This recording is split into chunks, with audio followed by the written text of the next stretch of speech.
Welcome all to our latest session of the Rise of Tiamat. We were off last week, so we will do a quick recap like usual and pick up with our session. We have 5 of our 6 players here. One of our players couldn't make it, so we'll see how that goes. But yes, team, so quick recap, as it has been a week of downtime. I'm going to do my best to recap off of memory here, which means there should be plenty of opportunities to get inspiration when you guys add some stuff to the recap. But you guys picked up last week in the tail end of the battle at the Trickster's Cauldron, and most of you, or several of you I should say, were killed in that battle by the cult's forces, the combination of the dragon and these other pseudo-demonic, don't think anybody really ever figured out exactly what they were, type troops that were able to use some area of effect spells and really take it to your team. You guys, those of you that survived, which was Kurtu and Roland, then took the bodies of the rest of the team back to where you could, working with the assistance of the council. The council was able to manage to resurrect the fallen player characters, bringing them back into the fight. The council had essentially dispatched Alder Ravengard to act as sort of like the emissary between your group and the council. Indicated that clearly the council, or clearly the cult, looks at your team as a threat, noticing how many resources that they have assigned to try to take out your team. So with this, knowing that the stakes are very high, and with Alder Ravengard specifying that he had to, or the council, there was some disagreement as far as who wanted to support resurrecting yourselves and who didn't, and he said that there would not be a second time for this to happen. Therefore, you were essentially on your own at this point. So you guys rested and recuperated in this sort of secreted away loft, or you can think of this as like a third level of a sort of very low attendance kind of church. So you guys were up there. It was very dusty and dirty. There wasn't a whole lot of evidence of use anytime recently. You guys then had some conversation amongst yourselves and decided to head to town, pick up on some supplies, get all ready to go, and then make your way over to Xonthal's tower.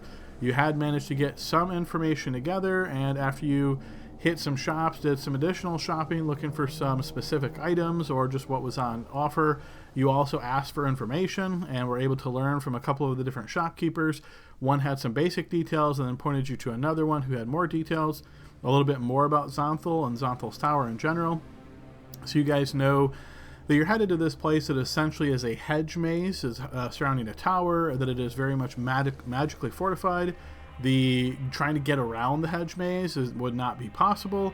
The information that you learned stated that if you tried to fly over it, for example, you would just see the hedge grows as far as you can possibly fly, in this potent magical effect that thwarts all attempts to circumvent it. You also asked if there were any main cities or civilizations nearby the tower. You were told no. There is a small village right there that is sort of like the remnants of what was put together from many years ago, but other than that small village, there's nothing else nearby Xonthal's tower. You guys then discussed about what your best way of getting there would be, knowing that it was a long travel overland and you would have to go through a lot of days of travel to try to get there. Eventually, after you reached out to Delan through Ascending Stone and asked, hey, do you have any suggestions of how we get there quicker? Delan, I think it was Delan, was the one that told you guys that you guys could use, or it could have been Alder Ravengard actually, that said, why don't you guys use a Windwalk spell, and it would allow you to go more quickly. Then you reached out to Delan asking if he had anybody that could cast Windwalk.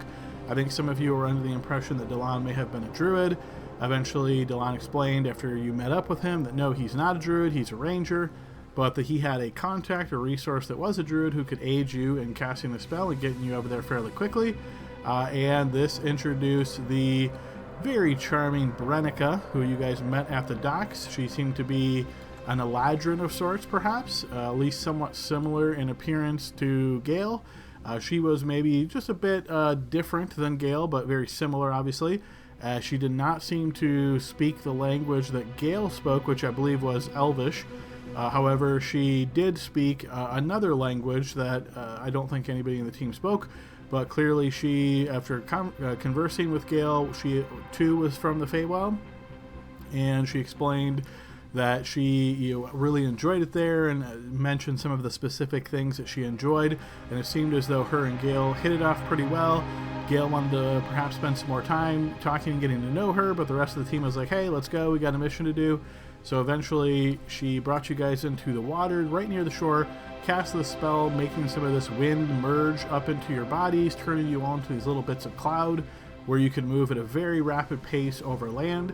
You saw the ground underneath you just sailing by at very fast paces, and noticing the drops and lifts of the hills, the crevices, the valleys, flying over the forest, flying over chunks of the high moor, much of this just open grasslands this far north.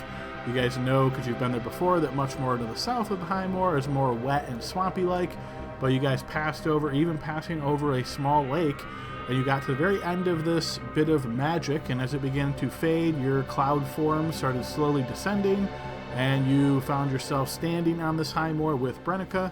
She wished you well and said that she had to then head back, so she wild shaped into the form of a large bird and then started flying off in the other direction.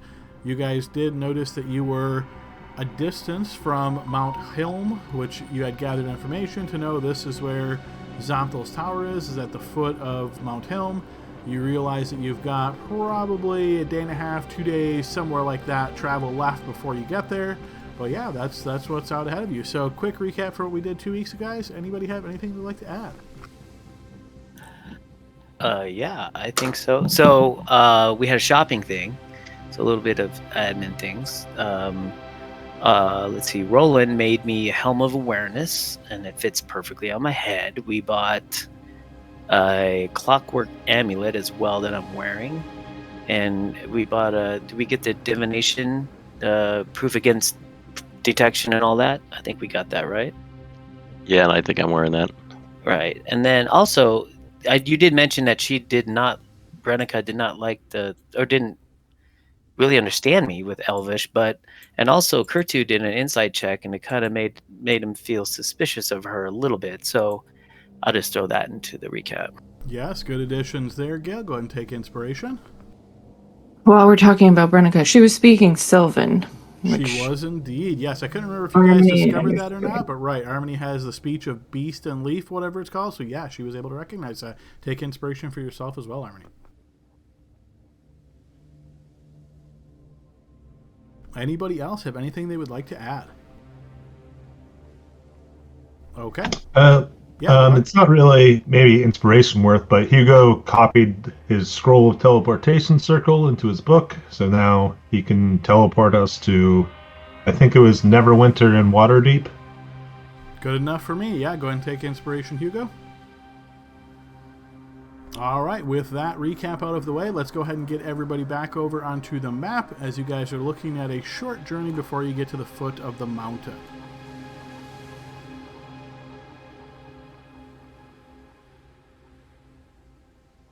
All right, so you guys have traveled quite far during this day, spending about 8 hours in cloud form. You guys left fairly early in the morning, so you can presume it's right about 4 p.m. in the afternoon. You're not feeling tired or exhausted or anything like that like you would with a normal bit of travel, but it is, you probably have 3 or 4 hours of daylight left if you wish to march on. Otherwise, you can decide what you'd like to do.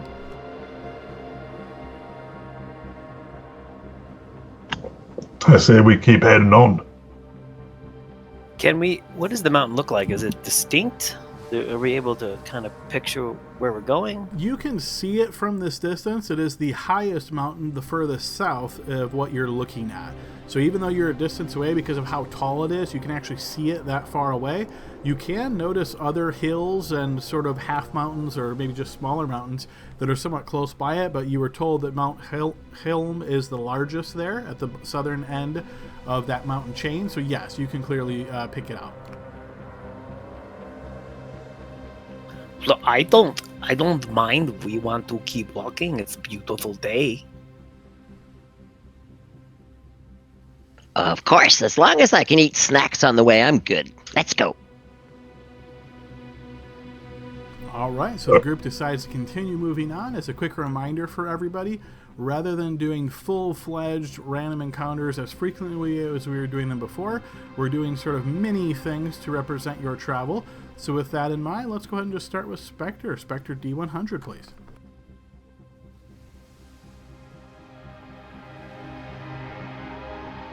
Okay, so as you're moving along this path, it is mostly open grasslands.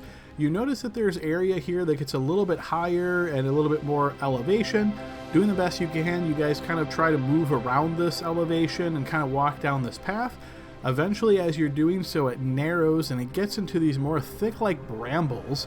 It doesn't look particularly dangerous or treacherous, so you kind of just plow on through this, but eventually you get to a point where you realize that these brambles are almost maze-like themselves.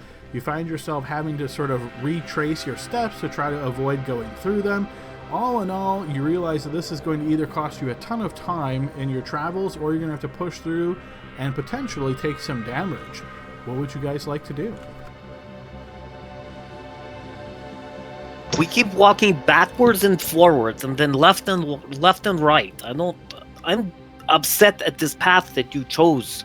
Who chose this path?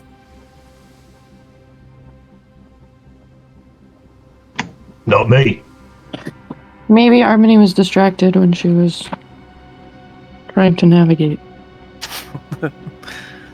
Well, I don't see why we have to keep walking around. I say just break through and see what happens. Yeah. Let's just push through it. We'll get some cuts and bruises, but it'll be alright. Alright, so are you guys making this an individual effort, or are you all as a group kind of just trying to rush and plow through at the same time? Well, as much as Gertu can participate, I think it could be a group effort. Yeah, does the brambles and stuff, do they seem like fire would burn them away? Maybe very small bits at a time. It would certainly cost you a lot of time to try to actually burn a path through. They would, have to be set on fire. They would burn themselves for quite a while. It certainly wouldn't be a fast way to get through, but if you're willing to spend a couple days here, yeah, you probably could do that. I'm trying to remember. Do you guys remember if we... Oh, I will say, I might as well say this in character. Do you guys remember ever having branches reach out and grab you in this campaign? They're all running together in my head. I just don't know if we've ever rolled an 89 before. I don't remember. I don't know. No, I don't know if we've encountered like shambling branches or something in this campaign. That's about the only thing. You have, but not with these characters. Only Kurtu would likely remember that, because if you will recall, all the way back in the Dragon of Icefire Peak, you guys did visit an area where there were these like orc shamans, and there were some twig blights and other woodland creatures like that. Yep. So you certainly, Kurtu might remember that. Yeah, inspiration for Adam on that one. No, don't give him inspiration. Give him the right now. inspiration. About how far does it seem like this stuff is? So think of it as like you enter, I picture this almost like a cornfield, right? But it's brambles instead. So as you enter this area, you're realizing that there's a path, and you start making your way through them. And then by the time you realize that you're kind of getting turned around and there are brambles in your way, you have a hard time, spatially understanding how much deeper they would have to go. You can start pushing through them, or you can try to, like I say, retrace your steps and go back. Or, if you have some ability to fly upwards, you could certainly get a better idea. But from where you're at right now, there's no real way of knowing. Yeah, I was thinking about burning, this is to the group here, I was thinking about burning a spell slot for fly or something like that, but man, I just hate to do it while we just left, I suppose, but we can. we got a couple days till we hit the mountain, right? Or a day and a half or something. So theoretically, we're not going to be fighting anything for. You're funny, I can't even finish it. That thought is true, but also remember, due to our house rules, you will not be able to get a long rest on your travels here. That's true. That is true. Good point. I'm fine just pushing through. It's, I'm hardy enough. Okay, so it sounds like the group's decision is, as a group, you're all going to try to push through these brambles and make your way to the other side. As you guys have decided to do this as a group, I'm going to ask everybody to give me your choice of athletics or survival. So athletics obviously meaning you're pushing through and using your mass and your might to just break through this stuff. Survival meaning you're moving very carefully and making sure to use your knowledge of this area to move about as best you can. Okay, so far that's 2 successes. That is also a success. Yes! All right, that is 5 successes. So yes, you guys have no problem breaking through these areas, and the parts where the brambles are thicker, those of you more at the lead that chose to use athletics, you're kind of stepping through and breaking them down without suffering any wounds. Maybe they're rubbing up against your armor, or maybe against even some of your scales, but they don't injure you guys at all. So you end up breaking through about another 30 feet of these brambles before you realize you're at the other side, and you can certainly continue on if you'd like. The sun in the sky is hanging a bit lower now. It looks like you might have 30 minutes left of daylight. Well, I'm okay as long as it didn't tear up my cloak. I mean, that's the important thing here. Let's just go for another 30 minutes or whatever. Yeah, if we see a nice place to camp. Yeah, if we see a cottage, I mean, let's take it. Yeah, You a nice B&B.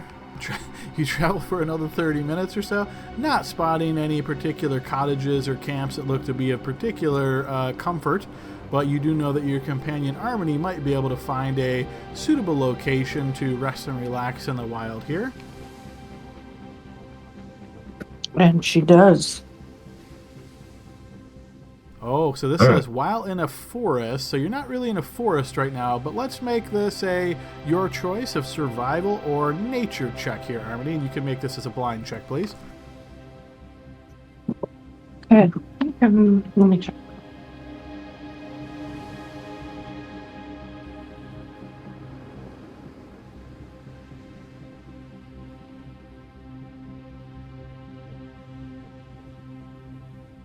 Yeah, I'm going to make that a survival check. All right.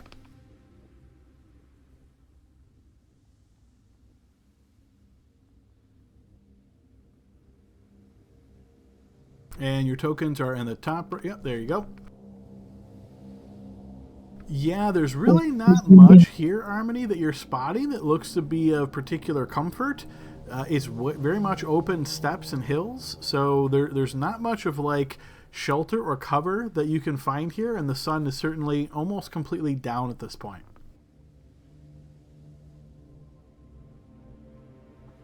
Uh-oh. It's not going well. Is there no place to bed down? Of course, you can set down anywhere you like, but you haven't found an optimal place, we'll say that. I mean, do you guys want to just plop down and hope for the best? Yeah, let's try to find some wood for a fire. We just passed a lot of wood. Oh, can we burn? Oh yeah, we'll grab some of that stuff to make a fire, but I'm not going to walk 30 minutes behind to go. No, I know. I was just kind of kidding. We just passed all the wood, right? But I think we stop here. I don't want to travel in the dark in a strange place near the Serpent Hills. You know what I mean? This is a fine spot, Normandy. You did well. You found a wonderful clearing. Thank you. Thanks. All right, so I assume you're probably posting a watch person, right? And then the rest of you are going to try to sleep. Do you have any kind of special provisions or anything that you're doing to assist you in this other than just sleeping out in the open? I just prefer to go into a trance for 4 hours, and I don't care where I go into the trance. Hugo will try to find are there small stones and stuff around anywhere? Yeah, you can certainly find small stones here and there. Okay, he's gonna try to gather up enough to make a ring, to dig a little fire pit down so that they can have a fire, but it won't give off a lot of light. Out. It won't be out in the open. Okay, so it sounds like you want to dig a hole and then using some of these stones that you found, make a ring around the hole and then build the fire inside that hole. Yep. Okay. And I will take first watch if you don't mind, and I believe I can look around for 4 hours. Oh, I could take second. I'm good at second. If I recall correctly, while you're in the trance, you aren't fully perceptive. Yeah, but I only need 4 hours of trance, right? Correct, yep. Yeah, so I can take 4 hours of watch.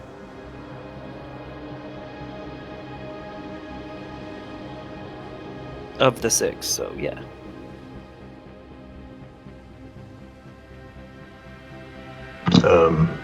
I'll go last once I wake up fully refreshed. Okay, alright, so you guys... So it looks like Spectre is going to deploy a tent that she has. How many people can fit in that tent, Spectre? 2-person tent, and who are you inviting into your tent?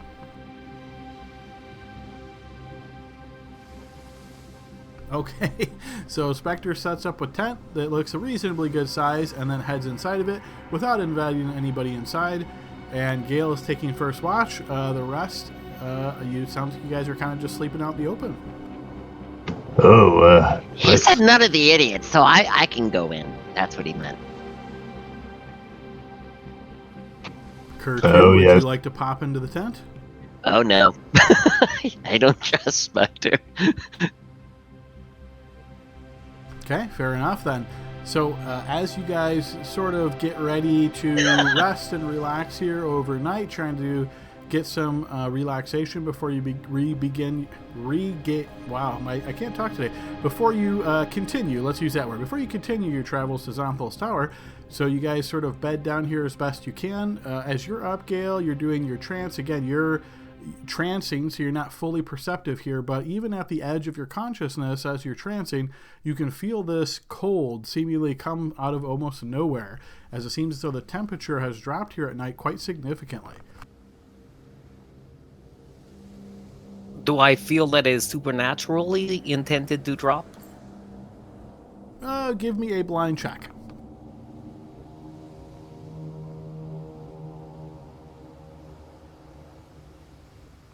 You're not sure. I mean, it certainly gets cold quickly. You don't spot anything that's obviously supernatural or magical. Well, then, what do I have?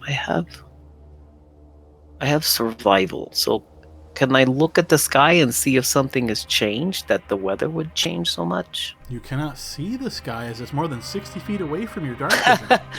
Oh, but I cannot. Oh, I put my flashlight and shine it to see if I see. Okay. Do I smell rain or a storm coming in? No.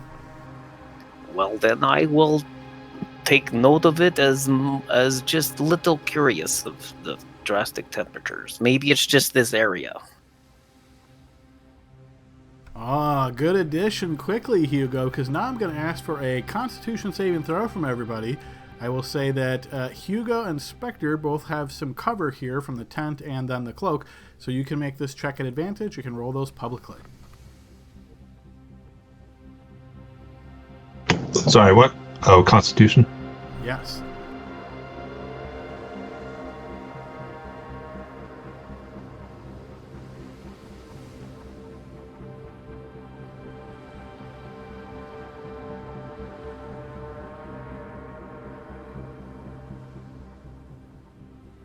Alright, and just need Harmonies then.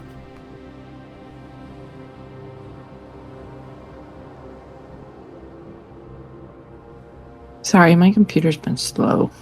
No worries, I definitely can feel that. Okay, so yes, those of you outside, you're noticing that this is colder. While you're sleeping, you obviously don't realize it right away, but you're starting to sort of shiver. It is certainly getting more uncomfortable. Everybody's able to weather this effect except for Spectre. Spectre, even though you're inside this tent, perhaps you didn't expect this temperature change at all and weren't really prepared. You're just very cold overall. So in the morning, once the rest of the watches, which are uneventfully so, you realize that this has taken a bit out of you here, Spectre, as you feel just a little bit drained in the morning, having been cold all night.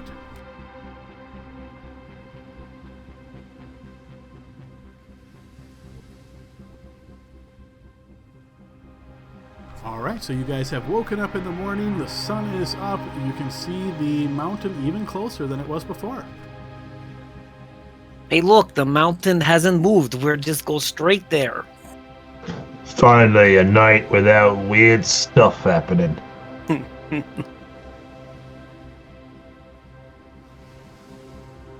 Hugo eats a ration. All right, we will assume you guys take care of your morning rituals here, food, drink, all that fun stuff. Pack up what you have here and continue on your way to the base of the mountain. As you continue traveling, we obviously haven't moved your token to represent yesterday's bit of travel, but you guys travel for another 6 hours or so. So again, the travel that you did on the first day, plus travel you did this day, another 6 hours of it or so. And as you guys are getting closer and closer to the mountain, you spot this village that seemingly sits near the foot of the mountain. You can see this at a distance. You're probably 200 yards or so from it. You're kind of walking in slightly elevated terrain, and you're walking slightly downhill towards the village.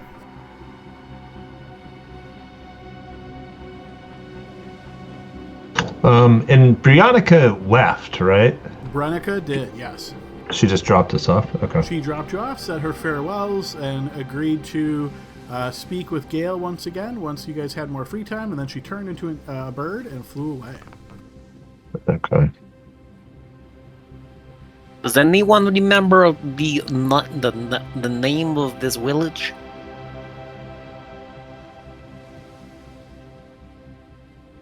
Can Hugo look at his ultra detailed map and see if it's on there?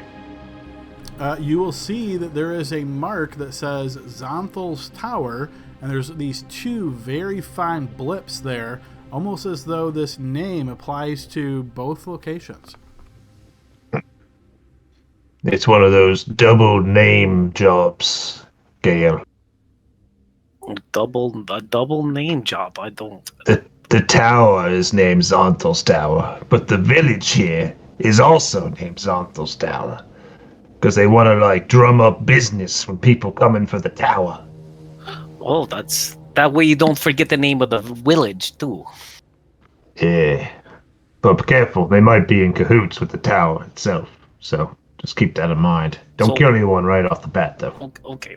So what do we say that we're just walking around the earth and just happen to come by your lovely village?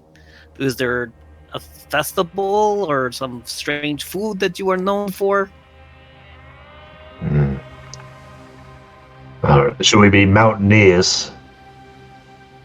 Oh, We're coming to climb Mount Hillis. Oh, that like a hobby? Do people do that? I don't know if we're really dressed for that, where we can really kind of fool people for that. Why do people climb mountains? Because it's there. Yeah, thank you, Bill. Nice. You're welcome. I do have a climbing kit that's checked off and in my inventory, weighing 12 effing pounds. So I do have some things I can slap over my shoulder and look like we're ready. The story of the tower right now is what? That it's just abandoned, right? Well, no, but from what Armini had the very, very descriptive account of the tower from that person. Maybe Armini will know more. And I look at Armini.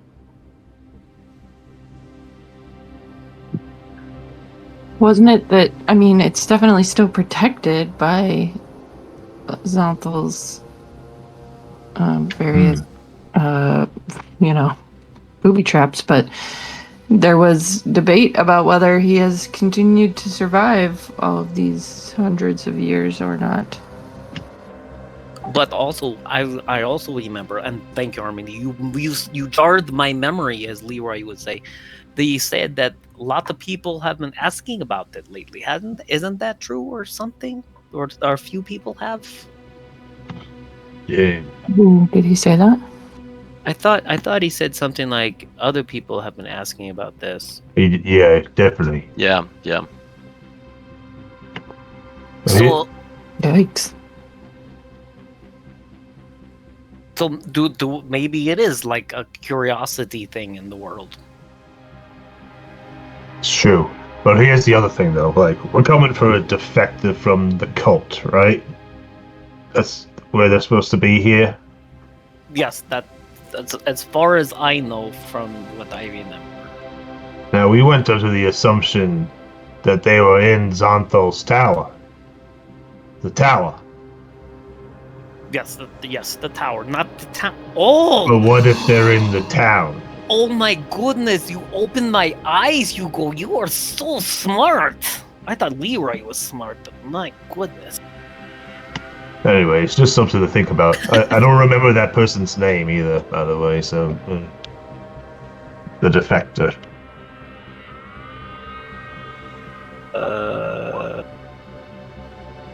Oh, Iskander. Is Spectre's mic broke tonight? I'll wait for him to answer in chat.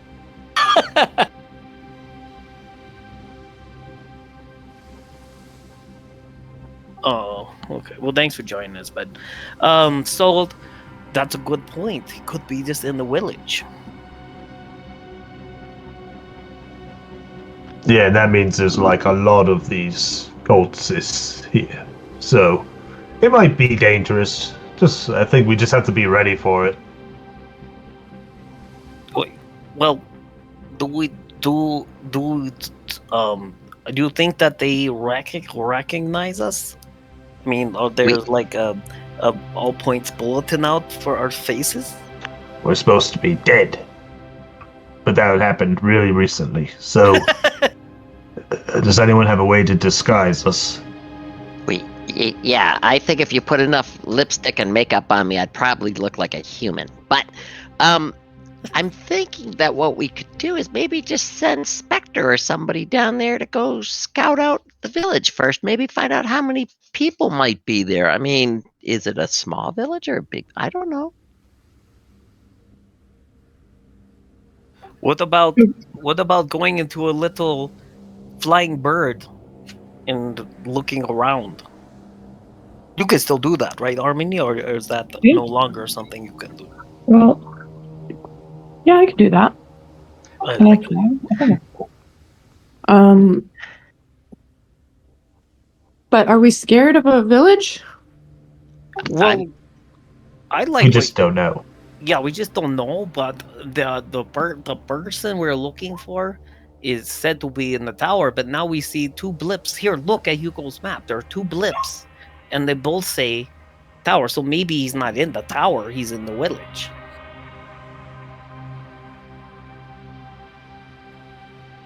All right. Yes. So to your question there, Spectre, you do indeed see the tower. You can see, again, you guys are walking slightly downhill as you're looking at the village that is at the foot of the hedge maze. So think of this, you see the hedges, and then maybe 10 feet from the hedges, you see the village itself sort of sprawled out there.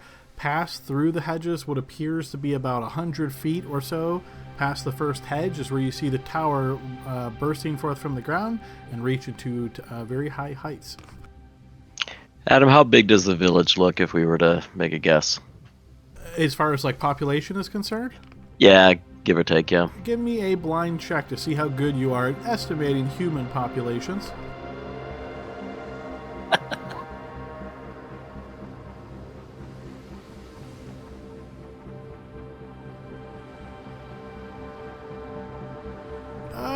You would guess there's probably somewhere around a few hundred or more people. Oh, we could take them easy. So what you're saying is a lot of fireball spells. Okay, cool. Spectre, that's funny.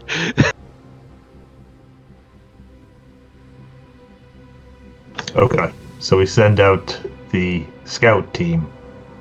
But I'm will be not far away, but hidden away. Hey, Spectre, do you still have your whistle that we got from the bottomless dungeon or something like that? I still have a whistle. I have a Yes. signal whistle. I've got a whistle. But we all have whistles, so maybe if something happens, you blow the whistle.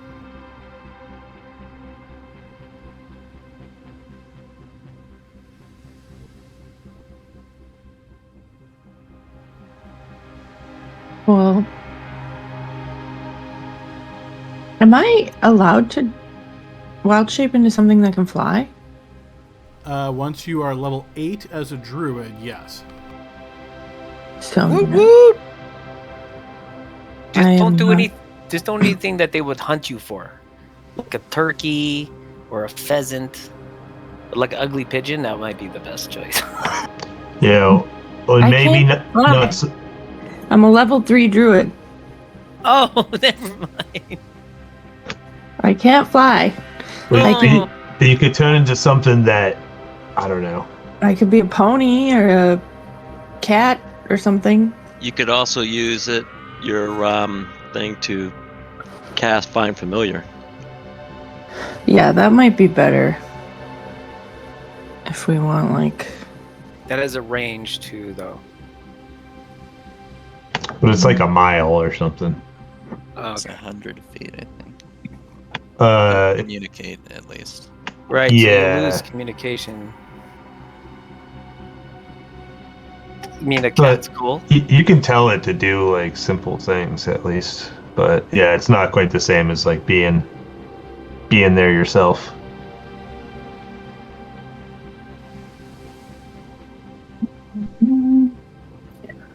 Wasn't I able to, like... Wasn't I able to, like, warg into them? Yeah, there's like a limited range to do that though.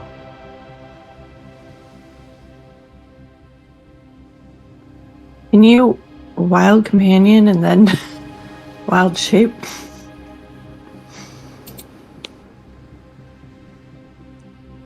Can what? I mean, unless there's something specific it says that you can't, I would assume you can. Because that doesn't require, like... If it's my druid feature, like, it's not... Is that like a concentration thing? Not unless it says so. So if it says you can cast the Find Familiar spell, I'm pretty sure that is not a concentration spell. And Wild Shape, I know, certainly is not. Well, then I'll just sum up a cat and become a cat too. And get a little closer. And Make sure you don't look like a meaty cat. I never know what these villagers eat. Yeah, the DM has likes to kill things like that, so be very careful. Or you could take Spectre with you too, and I nudge Spectre on the shoulder. Spectre, you'll be a cat lady. I was that already in a past life. It was fun, but, you know. I'm sorry, why are we doing this? We're gonna spy on the village. Make sure they're not all secret cultists. I don't know how we're going to be able to tell, but that's the plan. He has a relevant question. They're probably not wearing, insignias or something. I think that if the cult is here, they could be in the tower proper, in which case, if they're at all paying attention, they've already seen us, because we can see the tower. If the mask is here, they're going to be on guard. It's possible. I mean, I'll stride in with you if you want, and then we just fireball them all. I don't think that should be our first option. If they're all in the tower, and the tower is this close to the village, they have to be in cahoots of some kind.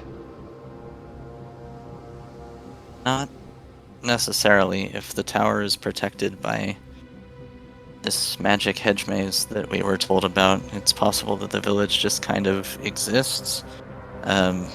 the rumor is that the tower has been abandoned, so few commoners would dare brave a magically enchanted hedge maze to get into a tower that they don't think anyone's there. Harmony thinks is not very suspicious inherently, and thinks that your guys have been traumatized and now you're paranoid. Yeah, just because you live next to the boogeyman doesn't mean you're a boogie. All right, fair enough. We'll go in. And he just looks at Gale. And he does like the head on a swivel, two-eye finger point thing. Well, then we shall be on our toes, because I do suspect, either by paranoia or by training, that the peoples next to the bad peoples are probably the same peoples. So, but we can go in. We don't need to do it the cat lady thing. All right. I mean- Having decided it, you guys continue walking down this slight decline, making your way to the village proper. And of course, I'm like 15 feet away from other people.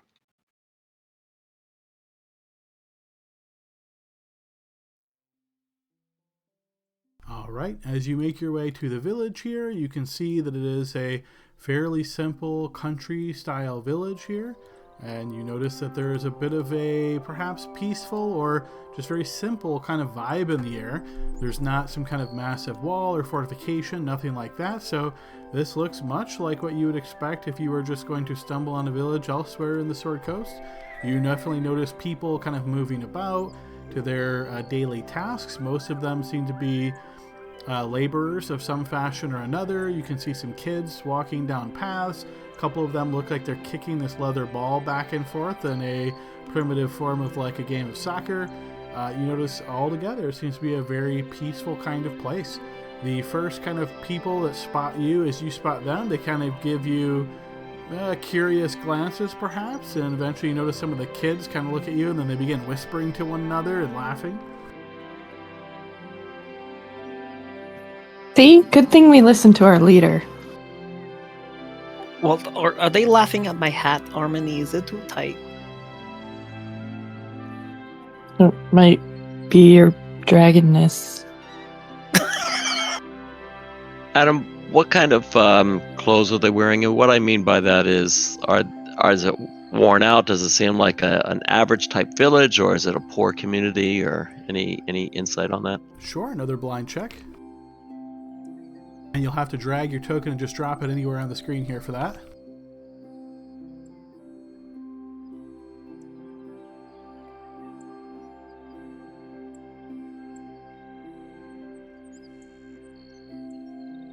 Yeah, it's showing up There, I just threw you on the screen. ghost.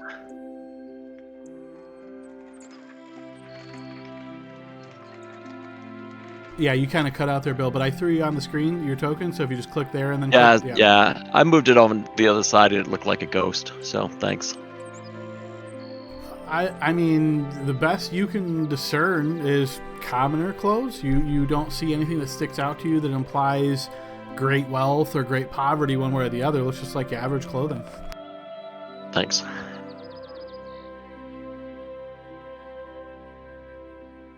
Wonderful. So just Yeah. walk through the town like it's not here and just keep going to the tower? Hey, Well, I grew up in a town that was near a local attraction for adventurers. And what I would recommend is we go find the tavern and we ask the barkeep, how many adventurers they see go at this place on a regular basis. Hugo looks over at one of the kids and is like, "Where's the bar? And you say, where's the what? The bar. The tavern." You notice the kids kind of look at you as you talk to them and they just run away, like, ah, and just start taking off. What? They're not allowed in the tavern. Or they Oh, just speak your language. Hugo's wearing glasses, by the way. Sorry. That's his probably. disguise. Has he affected like a curly Q and a mild personality? Yep. Well, we just keep going to the middle of town, with where most taverns are, I would imagine. All right. Why do those kids run? It's crazy. Well, and let's try to hear what language they may be speaking too. Alright, so you guys push further into the village. You notice that these villager homes are spread pretty far apart. This is very much like an agriculture or a rural kind of village. So there's not much in the way of like markets or industry or anything along those lines. You do see a couple of small buildings that have more folks nearby them than others. One looks to be a very small county shop of some kind. You see like somebody come out holding a bit of rope in hand as they make their way down the path. Across from that, you notice that there's another establishment, and from the sound of music playing inside, you presume that maybe this is the inn or the bar. Do you think this village gives like climbing tours to the mountain area or something? Is this a tourist trap we're in? I imagine I we'd doubt have it. some tourists if that were the case. We had to turn into wind to get here. A remote tourist trap. Does the music sound nice, DM? It's kind of more dirgy than anything else, so think somber. Okay, well, do Harmony to go to tavern? As you're I discussing this, you notice the door to the tavern opens and a man steps out and does this kind of like stretches. He stretches to his limits and then with a yawn, stops and looks at you and sees you all there and kind of blinks, rubs his eyes a couple times and takes a couple tentative steps towards you all and looks at you once again. Greetings. Welcome. How are you? I'm fine, actually. Thank you for asking. How are you? Oh, it's a reasonably enough good day, I suppose. You must be travelers. Yes, travelers, of course. Did you just arrive today? Yes, we just arrived to this village. It's very nice. It must be good to be out of the city, with all of the troubles in the big cities these days. You notice he's nodding, but you get the impression he's not fully listening to you as his eyes scan all of your items, your weapons, your armors. His eyes kind of walking or kind of just moving past those, taking each one of them in. And he, yeah. Well, this is a faraway place from any major settlings. Most people don't come here without a purpose. Mind if I ask why you came?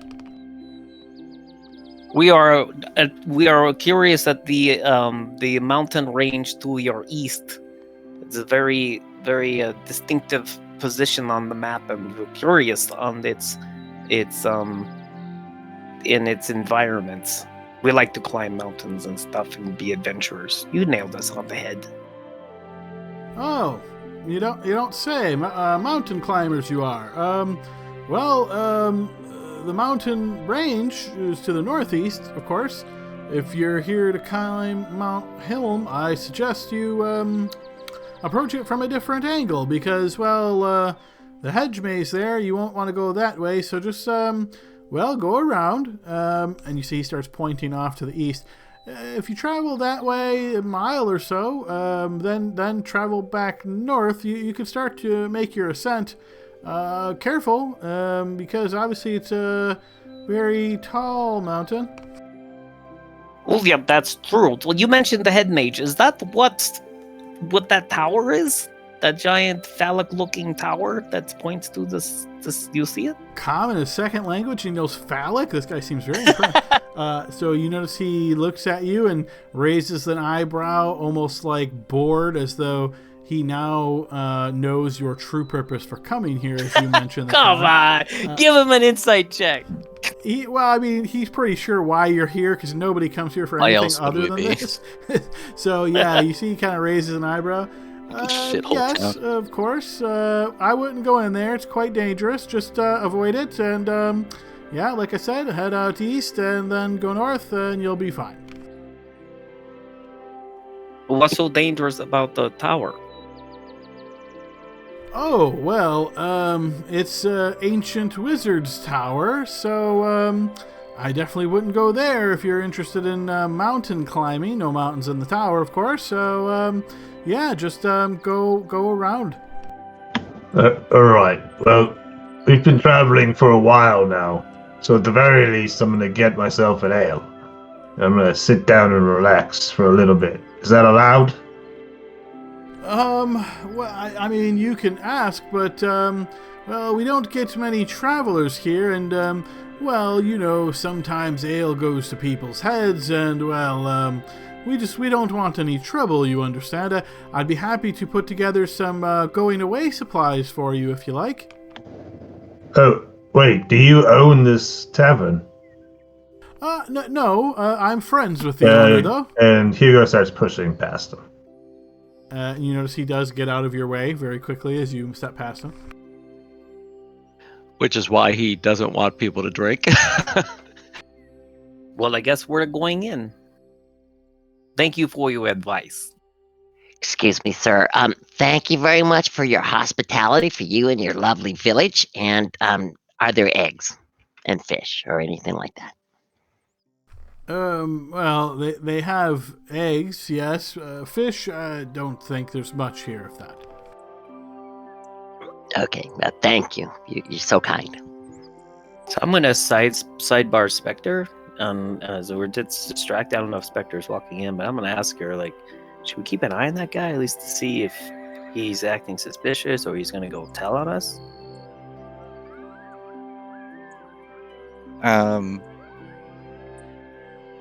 When he was talking to us, did it seem like he was like shifty or nervous about us, or was he just like, or was this more just like, oh, here come more dipshit adventurers, do the dipshit maze that they're gonna get killed in, and I don't want any part of it? Blind check, Spectre. I drag tokens everybody up to the top left there to make it easier for you all. That is not a blind check. You are That's a defense missed. roll. Good. I didn't hit you. What are you talking for? It was hard to tell. You know, obviously you've never met this guy before. Nothing really stands out to you in his demeanor or the way he spoke. It didn't seem like he was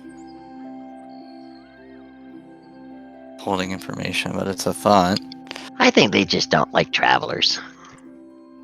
Be hard to tail them in daylight. It's a small village, so Yeah, that's true. everyone knows everyone. Someone Well, would notice. Take a memory of his face. If you see him twice, then that's a problem. If we come across him later and he's like attacking us, I'll put a sword through his chest just for you, Gale, Oh, that's or an arrow through his chest. I'm an all right, archer. guys. It's on me. I am buying this route.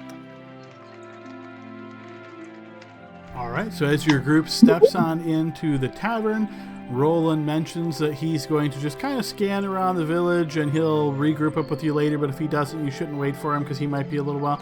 And then he just kind of goes on his own mighty way here in the village. But the rest of you guys step on into this tavern. It is very small. You see there's only basically like 2 tables for people to sit at. One of the tables actually already has 3 people at it. The other is open. It looks very simple. Think of this as like almost like a long picnic table. So it's kind of laid out there for you if you like. As you enter, you notice the 3 individuals sitting at the first table. The 2 that are facing you, they both look up with like drinks halfway to their mouths and then stop. And then the one that's looking at them sees what they're doing and then turns around, shifting, looks at you all, and has this also perplexed look on his face. Behind the counter, you notice that there is a man standing there, and he's kind of wiping at the counter, and then he spots you and also gives you this kind of odd look, and then puts a hand onto the top of the counter here with his fist solid and like rests his chin on it as he's looking your way.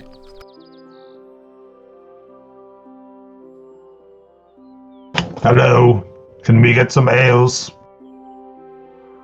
You notice the man behind the counter slowly nods.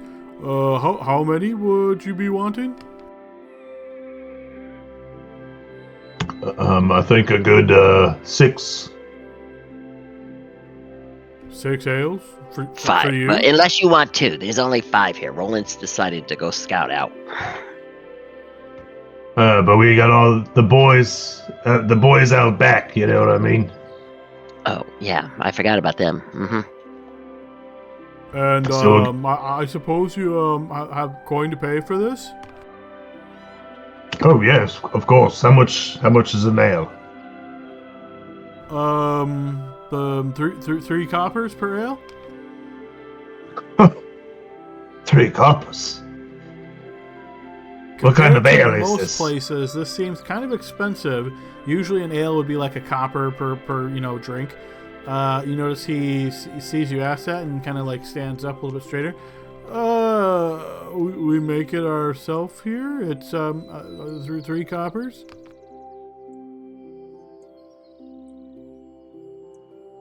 All right.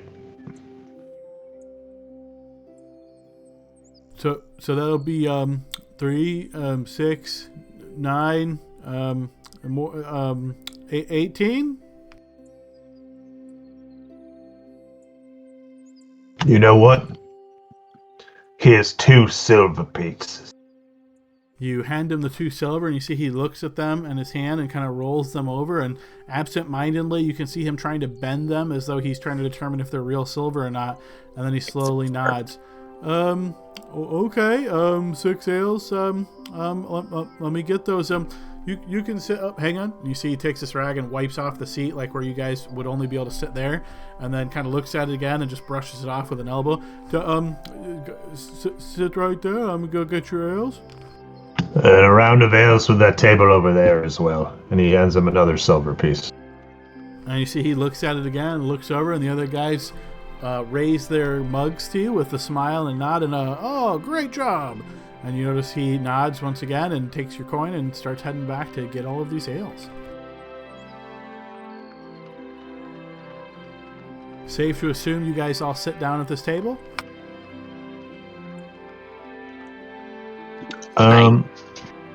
Hugo definitely says that.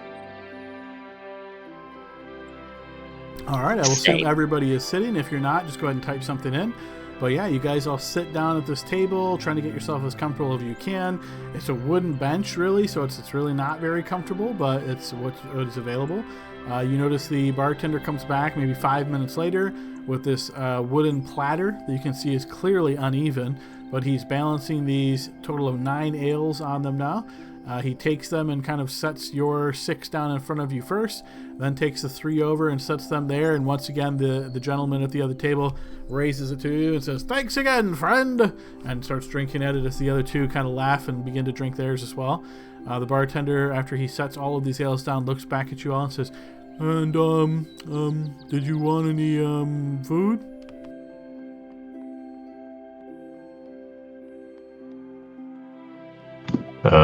Hugo looks at everyone else and sees if anyone's hungry. I'm ordering food, and it doesn't even need to be cooked. What do you got? Uncooked food? Options. Mm-hmm. Well, I can give you some raw potatoes. Keep on going. What about the meat? Or eggs? Do you have eggs? Yes, have eggs, yes. You want raw eggs? Oh, that would be delicious. Thank you for suggesting that. How many eggs? If you've got 4, I'll take 4. Thank you, young man. He nods. Yeah, I can get you 4 raw eggs. And anybody else? I'm good. It's all about the protein. I have a question for you. Yeah? How long have you been running this place? Almost 2 years now. That's when my pappy, he died. I'm sorry to hear that. I was too. How do you feel about the tower? Well, it's there. It's been there like for long time, long time. Yeah. But do like people go there? What? Why do you ask? Well, a little curious about it, obviously. You're not thinking about going there, are you? Probably not. Is that a bad idea? Well, see, there's always been some worries that people from outside would come and like try to get to the tower, and every now and again some people try that, but well, the maze is dangerous. Most people that go in, they don't come back out. And those that do, they're always like, shouldn't have gone in there. And we're always like, but then others come and it's like they didn't even know. But, well, it's, Pappy always said it was a wizard's tower. And there's like magic in there. And like, you know how that works. Like something could go wrong and it could go boom. And like, well, you know, we're kind of close. When was the last time you saw people try to go to the maze? How long ago? Like at the beginning of spring, like a few months back. Oh, thanks for the warning. Who were those people? They said that they were from Parnist. They were like these like desert guys. Like they had the sand clothes on. I don't know if you know what that is or not. I didn't see it since before. The sand peoples? And raiders? You know how there's like that big desert a ways to the east, right? Like the really, really big desert. Yes. Sand peoples come from there. They traveled all that way. Yeah. To just get lost in the maze. Right. Yeah. Sometimes people come from far away. Sometimes they even come from like not here, like totally other land, and never good. So what? Oh, sorry. You go. Did any of them mention like why they want to go to the tower? Like, what do they think they're gonna find there? Well, because they say it's Wizard's Tower, the people think that they will find like like the magic stuff, the silverware that like moves by itself and stuff, and the stuff that you can like shake and it shoots the magic, boom boom boom, that kind of stuff. Out of character, this is the guy I want to have a beer with, man. This guy's awesome.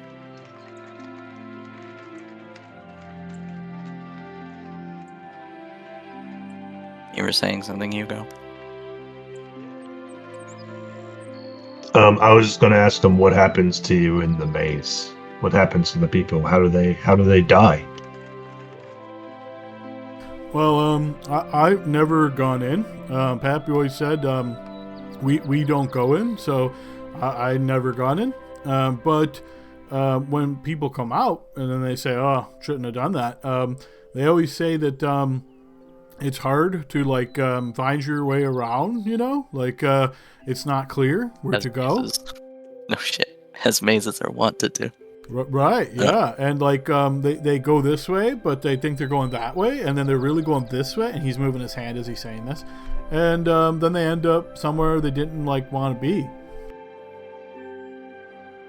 Did they talk about what kinds of things they saw in there? Yeah. Heard all different kinds of stories. Some talked about and he started scratching his head.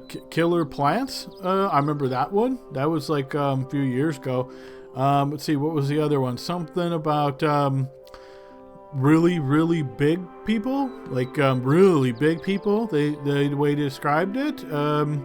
Yeah, just weird stuff.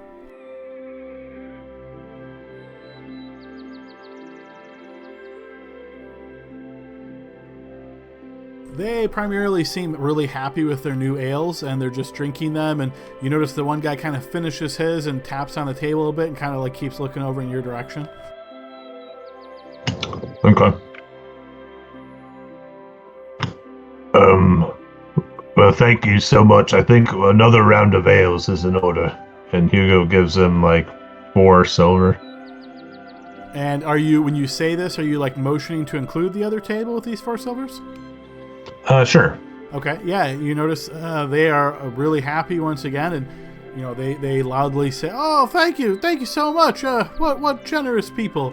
And you notice the bartender nods and heads back, and a few minutes later brings another round, sets them all in, and the eggs. Let me go get those, and then you see he kind of steps back and walks behind the counter, and you can hear him rustling some stuff up. And the big guy does not come back in. No, the guy that you met outside, he does not. Yeah. Well, this matches what we were told in the city about elemental magics and evocation magics. Good to know about the eating plants, and apparently giants like Spectre was speculating on. Yeah, it's good information, but yeah, I still want to see if anyone here knows the name Iskander. Well, maybe your new friends might have some knowledge of Yeah, possibly. local events. Let's give him a couple more beers or ales before we, or maybe one more. Get him nice and easy going, if you know what I mean.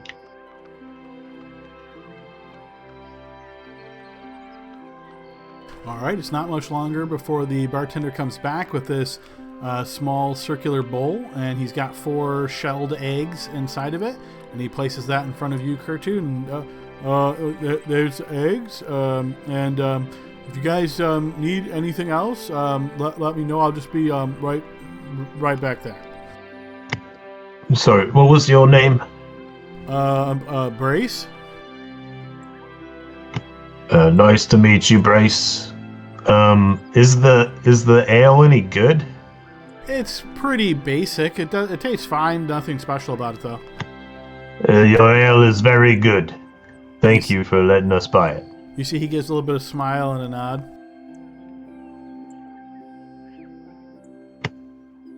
Okay. And, yeah. Keep drinking. Okay, yeah. Anything specific you guys are doing here other than drinking and allow time to pass while these other guys are getting right and properly shit-faced? Yeah, specifically, I cannot watch Kurtu eat raw eggs. It makes my stomach turn. Yeah, is Kurtu disappointed that they didn't come with the shell? No, they are in the shell. So shelled eggs. So, because you say raw eggs, I think sometimes people interpret that different. So yes, they are just, eggs and shells as normal. Yeah, I mean, that's how you know they're fresh.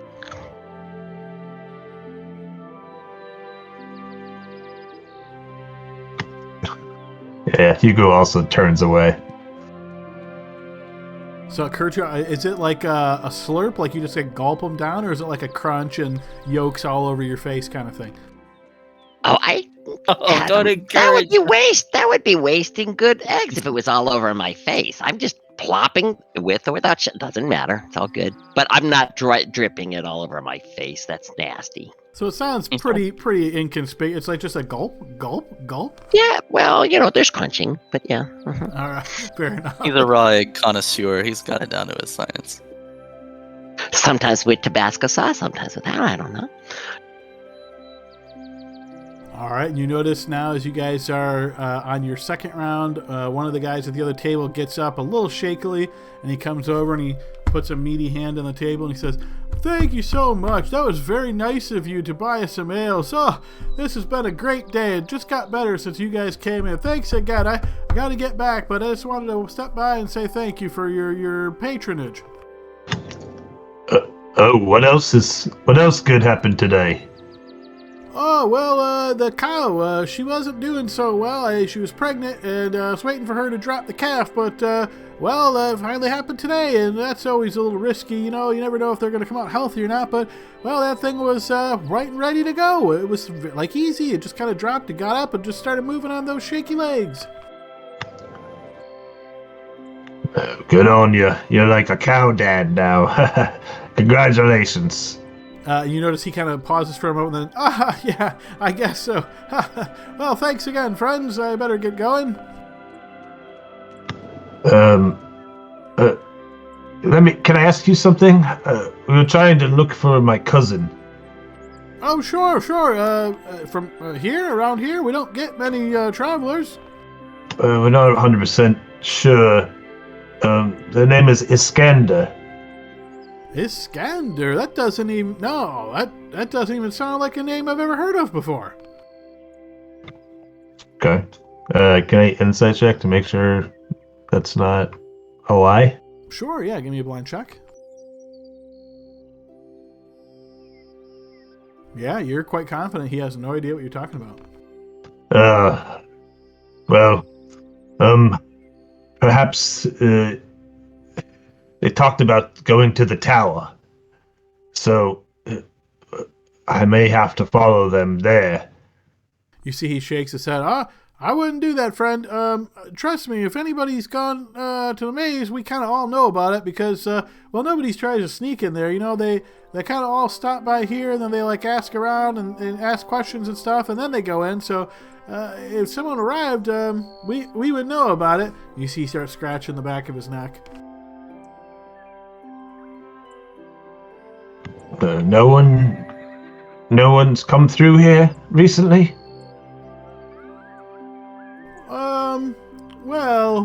And you see he kind of looks around and he then kind of like kneels down a little bit shaky as he puts an elbow on the table.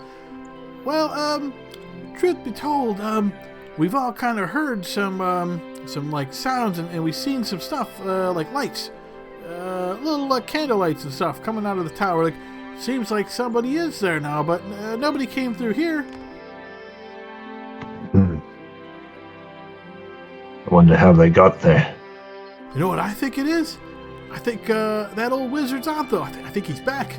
And, he's kind of picking up where he left off. Oh, is that good for the village? Don't rightly know, to be honest. Hopefully, because, he's been gone for a long time. But, the old folks, they always said that he kind of, like, protected the area. Mostly kept to himself, so maybe that'll be good for us. So we don't really have much danger, so I don't know. Well, if you were to go into the maze, you were forced in there. What's one thing you wish you knew? One thing, I would want to know how to get out.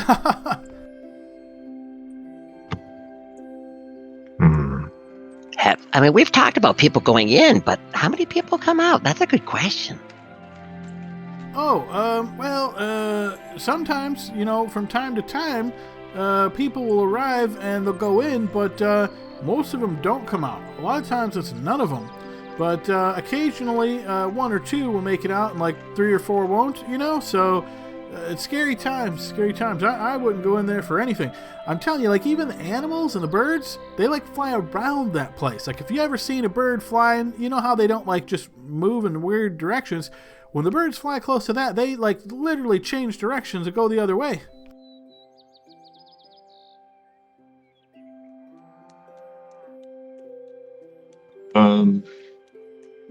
All right, well, good luck with the new cow. Hopefully it turns out for the best. He nods and does a couple taps on the table. Thanks again, friends. Thanks again. And, may your days be blessed. And you see he gets back up on slightly shaky legs as he makes his way out. That was beer 12 for him. There's 2 is the second. There's the 12th. What do you guys think? Are we going in the maze?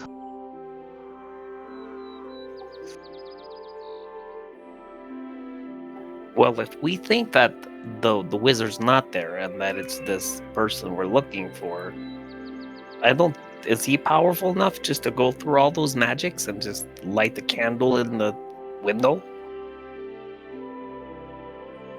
What's like a group of them? The guy If they told were- us. The guy told us to go around, and maybe that was like a hint. He was talking about if we wanted to climb mountains. It's possible with the resources some of these people have, they might have worked together to find a way through and establish another way in or something. I don't think we're gonna find it in this village, though. I do think they found another way in. That's what I'm getting at. Well, they said something about not being able to fly over it, right?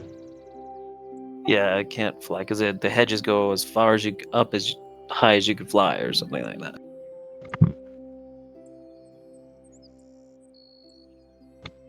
I can dispel magic, but I doubt that would work on this. You'd have to roll nat 20 to spell that, even if that's possible.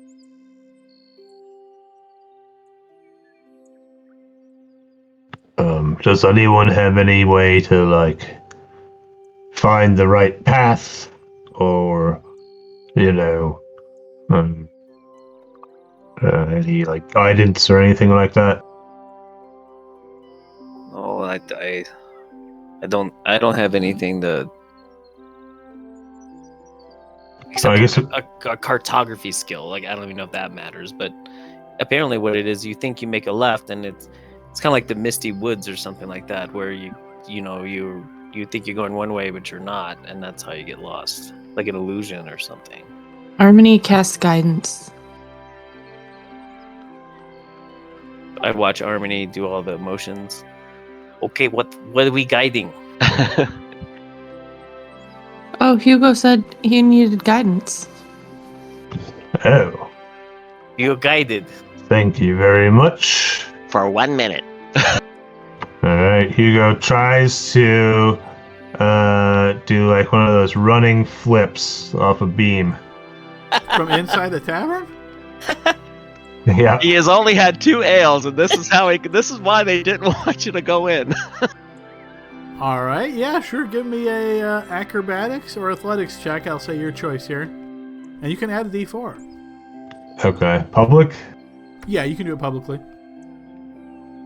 Oh no. Nice. Nice. Should I add 5 C4? plus. Yeah, you can. Might as well, right? You're at a 5 right now. Do you want to So use your 8. inspiration? Yeah, I'd say so. At an 8, you look pretty foolish. You kind of stumble and land. It doesn't hurt you or anything, but yeah, it does not go as well as you were hoping. Oh, damn it, Eric. That's funny. Well, we know Harmony can cast guidance now. That's Don't you take that name in vain. That is really some good ale. That's what I'm saying. The guys at the All other right. table are rightfully laughing now. I'm gonna clap like clap slowly. Hugo pulls himself up. It's like, all right, yeah, you've got the good stuff here. Hold on a second. So Kurta goes down. There was water on the floor. I pick it up for you so you don't look stupid. Yeah. Oh, I slipped on that. Yep. So, do you think? I don't know. Like, if I'm saying this quietly, Adam, but like, if we think that there's cultists in there, and with this cult guy with a mask, I mean, I guess he could defeat all this magics, maybe, or they just forced a way or found another way, a weakness, and went to another way, and we just need to find that way. That's what I think. I think there are like limitless possibilities of how they could be getting in and out of the tower if they're not using the maze. Like these are some of the people in the Cult of the Dragon are pretty powerful, right? Because they can like talk to and command dragons and stuff. So if they have a way in, I really doubt it's right here in this little village, or the local people would know about it. So we could try to look for another way, but I feel like it's going to take a long time to do that. And according to the message we got, it sounds like he thinks he's going to be discovered like any day. So I feel like from an out of character perspective, the module is guiding us to do the maze. Like that's what we're supposed to do. Yeah, I figured we would just do it, but I mean, Hugo could theoretically dimension door. That maybe also be blocked though somehow through the magic, but I It think can create traps. And I think on Dimension Door, you have to see where you're going. No, at least no, you don't have to see it. no. Just Yeah. know. Okay. And I could theoretically do it like right next to like the first or the second story of the tower or whatever we can see, and just sort of fall down. You know what I mean? And take like the 6 or 10 or whatever damage. Provided there's not. Is that a divination spell? Um, I think something weird about that. Conjuration. Conjuration. Okay. But then there would only be 2 people over there, you know. Yeah. I mean, I could ferry back and forth a little bit, but that would use a lot of spell slots too. And that's level Even if it 4 works, yeah. or 3. What is it? Yeah, it's a level 4. Yeah, it's level 4. So he was like, so we tie ourselves together with rope. So none of us get lost without the others in the maze.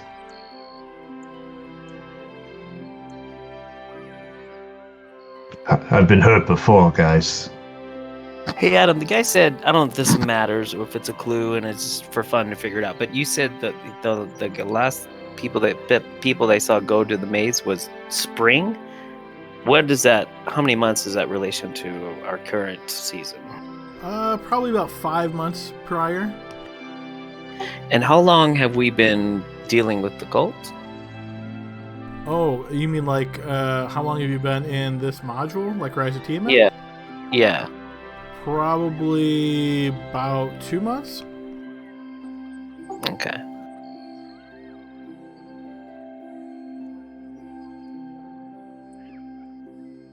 So I don't think that's them.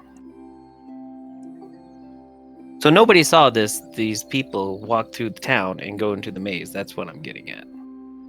Yeah. So I mean- either the dragon dropped them off on top, and the dragon can do anything, I guess, or they found another way in. Or these guys are all lying to us. All the village got together and said, "It's light for." Or we Yeah. could go closer to the maze and see if there's a way to enter the maze without going through town, like we did. I mean, they could have maybe even just gone at night. I'm sure they don't have like guards for the maze. Well, what time of day is it, Adam? It's still like midday.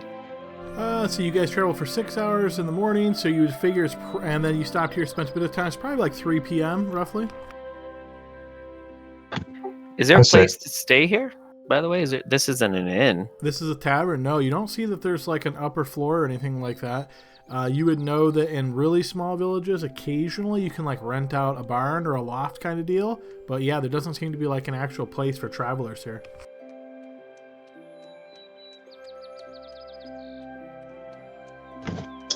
I vote we check it out.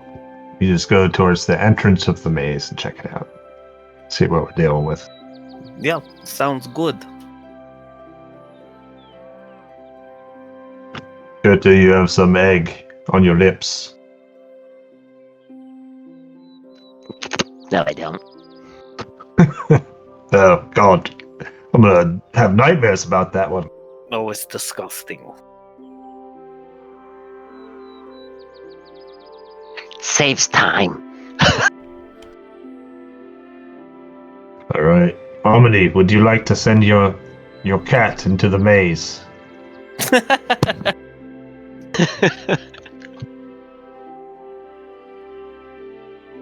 Yeah, Mm. use her Why- eyes. Why not? I suppose I would. Even though it feels a little sacrificial. You can make another one that looks just like it. Oh, That's yeah. true. Have you named this one? I named the weasel. Well, I suggest not to name this one. Isn't it the same one, just taking different forms? Isn't this the weasel? I don't think we want to tell You know what they ourselves say, that. pop goes the weasel. Should I send in the weasel? Maybe. I don't know if it matters. I mean, we've got to go in anyway, right? That's true. Maybe we can, if we get to a decision, we can send the weasel one way. But That's don't name it until after we get through the maze, because it'll save time in case it gets destroyed. Oh my god. Like obliterated.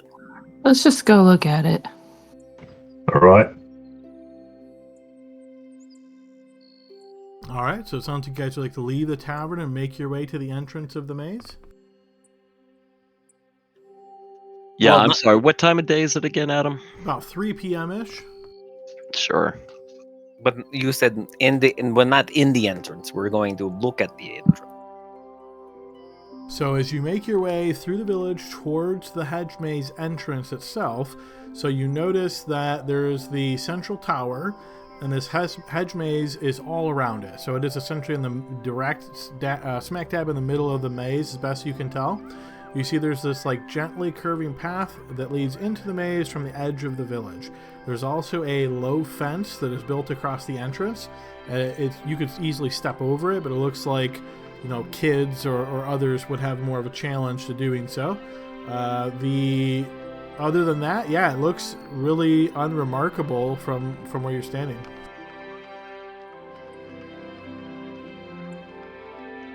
So Kurtu needs a boost. Or you'd have to climb, yeah.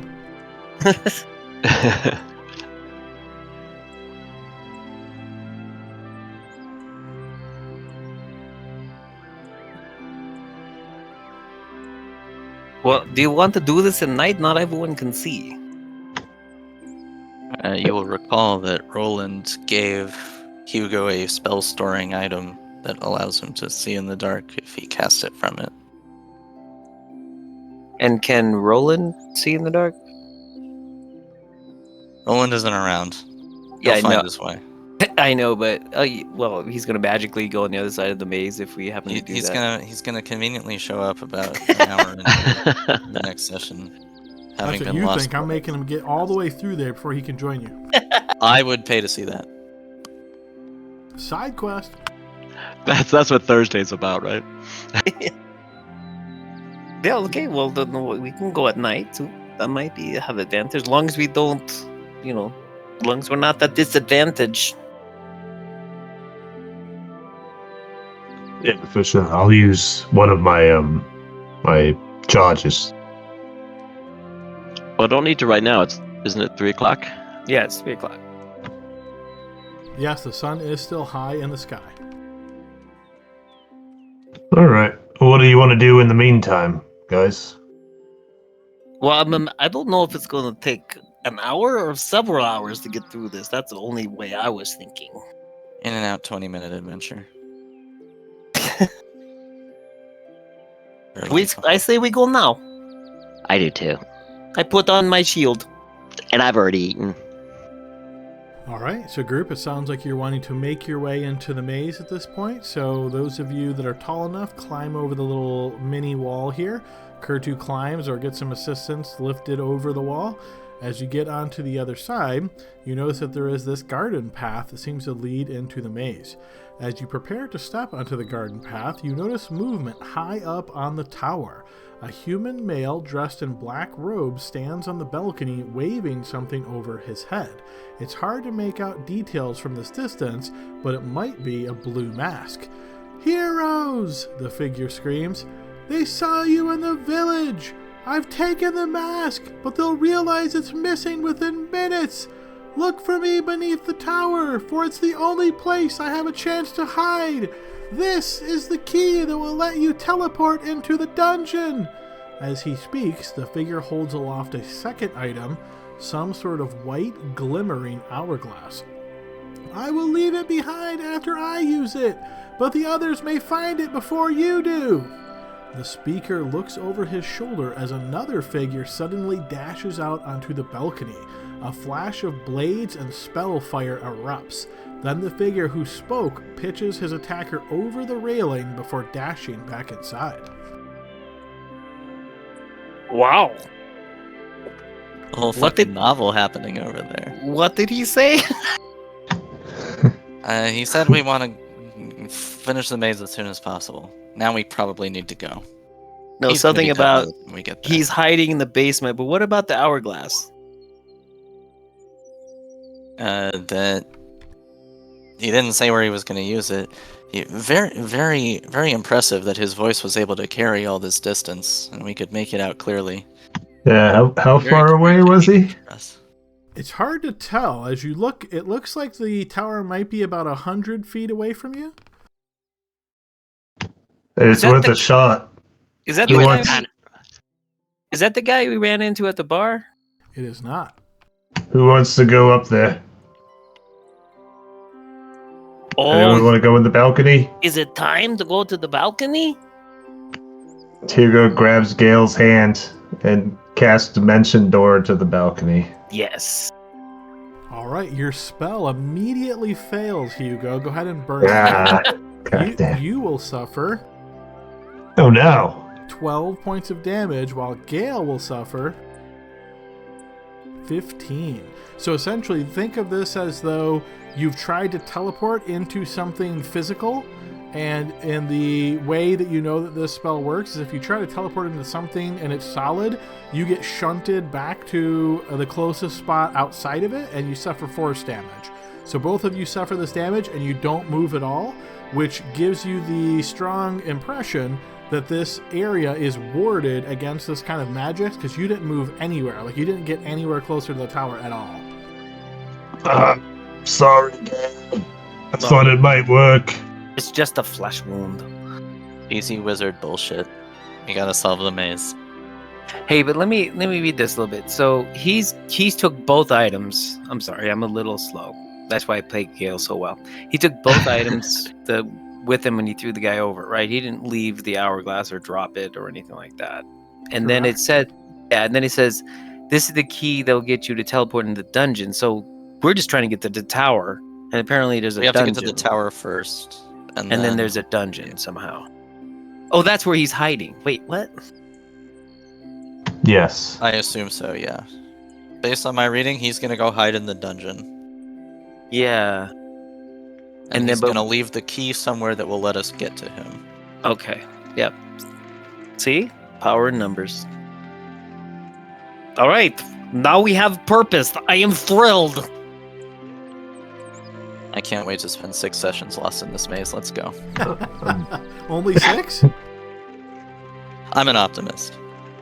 All So right. I elbow Spectre. Go first.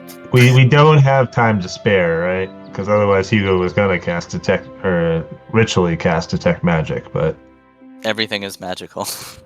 yeah, that's true. Wizard mage. All right. Go. All right, so you all enter. So let me go ahead and move you over to this map.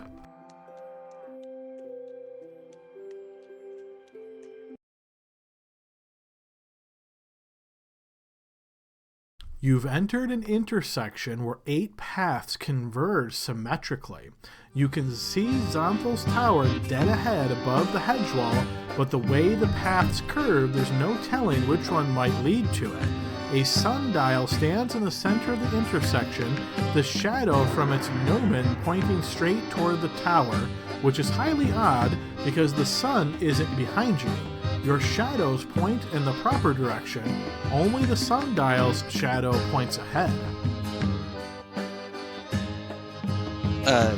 Which direction is it pointing? Like, is it pointing to one of these paths? Where's the tower from where we're at? Dead ahead above the hedge wall. So basically, let's say you're looking and So- you would see, you would see it that way. That way. But Okay. none of these paths, like when you look down the path that aims directly there, you see it begins to turn, so there's no way to know if this one leads there or not. Okay.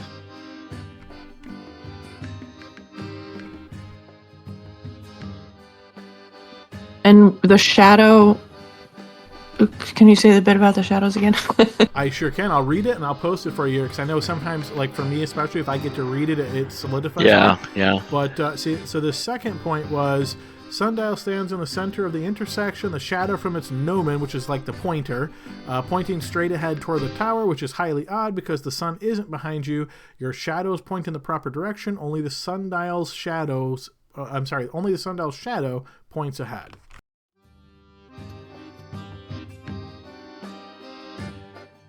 I would like to investigate the sundial. I'm curious if it's movable, but before I touch it, I'm going to give it a close investigation to see if I see anything dangerous about it. Okay, sure. So blind check. I'm gonna assume this is sort of like looking for traps or dangers.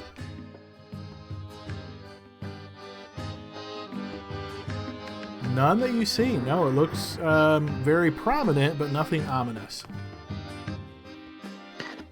I'm gonna try to lift it to kind of see how heavy it is. It does not budge. It looks very solid and anchored to the ground. Adam, where would the sun be on this map? Like if you look up in the sky. Okay, so based on the description, I want to make sure I'm getting this right.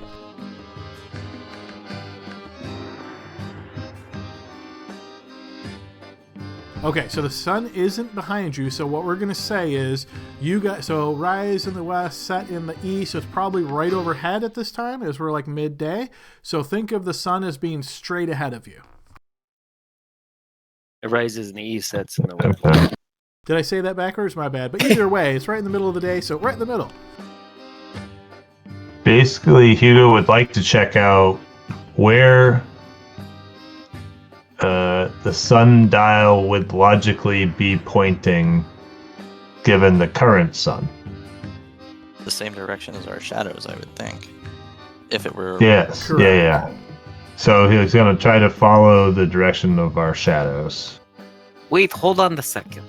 Can you help me or someone smarter than me investigate for levers or hidden levers or hidden trap doors or something?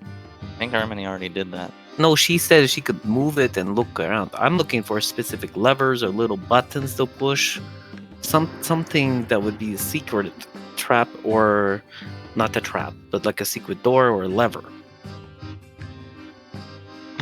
Okay, so let me answer Hugo's question first.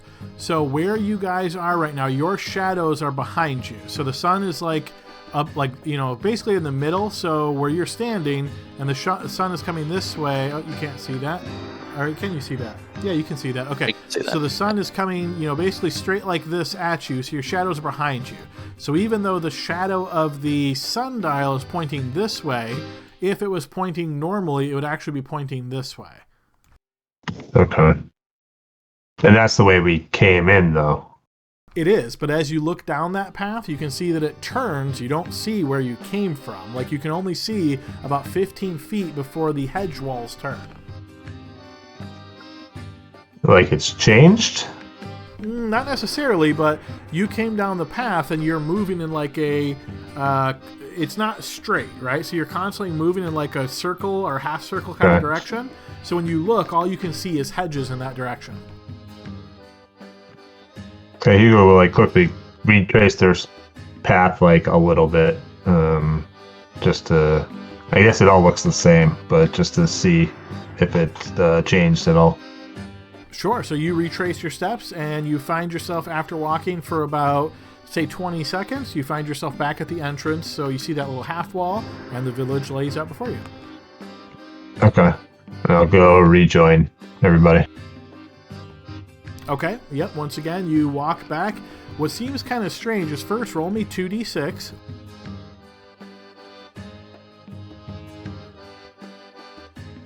As you're walking this way to get back to them, it's almost like something in your mind doesn't sync up. It took you way longer to get back to them than it did just to walk back out, which feels kind of strange, almost twice as long, in fact. But as you keep walking and you're looking like this doesn't seem right, eventually you turn that corner and then you see Kurtu and you see everybody where they are. There's some weird magic going on with it's easier to get out than it is to go in this maze. That's kind of a good thing for us in case we need to bug out, but good to know, I suppose. Alright. Any ideas where to go? I thought about the shadow thing, but that was not right. Can someone humor me and someone with investigation look for levers or buttons or like hidden doors on this thing?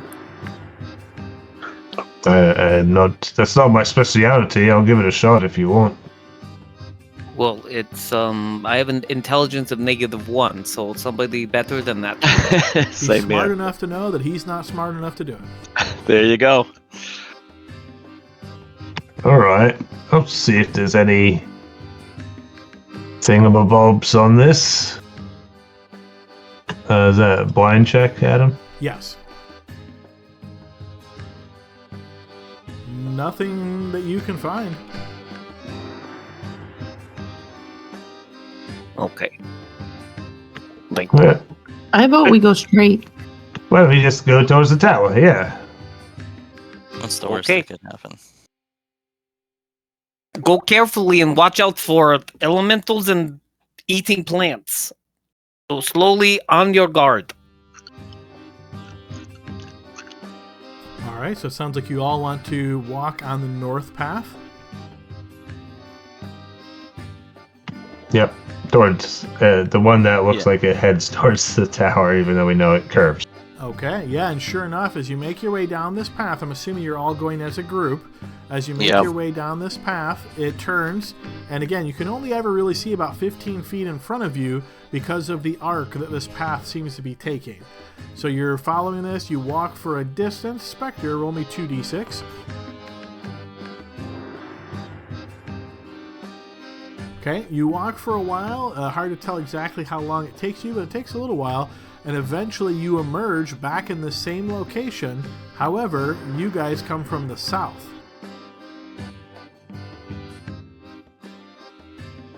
God damn it. Huh. Same location? It certainly the looks sundial. like it. Okay. And we didn't pass the entrance to the maze, I'm assuming. You did not. Yep, it's the wizard maze, of course. So, Fantastic. to clarify, we went this way, the way the sundial was pointing to, and we just ended up back at the sundial? Is that what just happened? Yes. Okay. Let's all split up and take a different path. Great idea. Really? No. That's a good way to get killed. That's when the Minotaurs start coming out of the maze, right? Can Hugo stand on the sundial? Sure. Did it As feel like a you- few... No, So go as you ahead. approach the sundial and you get ready to start standing on it, You realize as you look at it, getting ready to pull yourself on top of it, that there are two shadows off the sundial this time. One that points to the north and one that points to the east. It's got two shadows. What a dumb thing for a wizard to do. Well, then let's go east. Well, hang on. Okay. I'm again mostly asleep. So there was one shadow before, and we followed the path that the shadow was pointing to, and then we got back here, and now there are two shadows. Yeah, and it's the one we went to already, and then one, a different one. It's pointing east. So one north we went, and we came from the south, and now it's pointing to the east. We could do opposite and go to the west, opposite of what shadow points to. I like it. The wizard's not expecting that from us. All right. Well, I think Gale might be onto something. I think just following the shadows is probably playing into someone's hand. I'm not sure if we made the right decision in the first place, but I don't know. Man, fuck wizard bullshit. And does it matter? I mean, unless they tell us here's a riddle to solve, this just looks like a direction to solve. I don't know if there's an answer. Well, something changed, right? This is the same intersection, we're sure of that? I mean, look at it. Oh, that's a good answer. Maybe we should put like a mark on this to make sure we don't go somewhere else next time. I have a piece of chalk. I have 100 arrows, and Roland gave me that enchantment that lets me not have to use ammunition, so I will leave an arrow behind at the sundial, and then we'll pick it up. And point it towards the area we went. Sure. Harmony would like to light a piece of her incense Okay. and set that on the sundial with the hope that as we move through, we might be able to see the smoke above the walls of the maze. Sure. But All right, so also- there's an arrow and a piece of incense that's currently burning on the sundial. And also it would record time, too, because you know how long that incense might burn. Let's go to the west, then? Good idea. Let's get going. Yeah, we'll try the west as a contrarian move. All right, so group, you all get together and start making your way down the west path. Gale, as you're the one that said go west, please roll me a 1d6. Oh, God. Whatever a good roll is, do that. 1d6 this time. All right, so I'm going to move your tokens here. Just bear with me a moment. That's Think we good. outsmarted That's good. A movement ourselves. is good. And I will ask Kurt to go ahead and throw me 2d6 as well.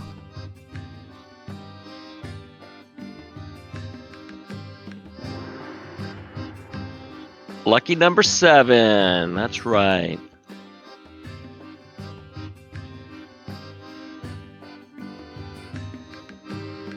All right, so you guys walk for a while. It seems like it takes you a while to get to this next area.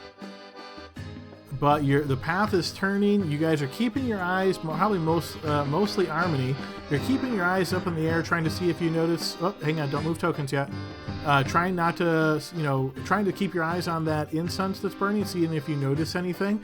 As you take this sort of turning path, you notice that the smoke is in like one area as you're looking back, and then as you walk like 15 more feet and you look, it's not there, and you have to spin around until you find it, which seemingly is far away.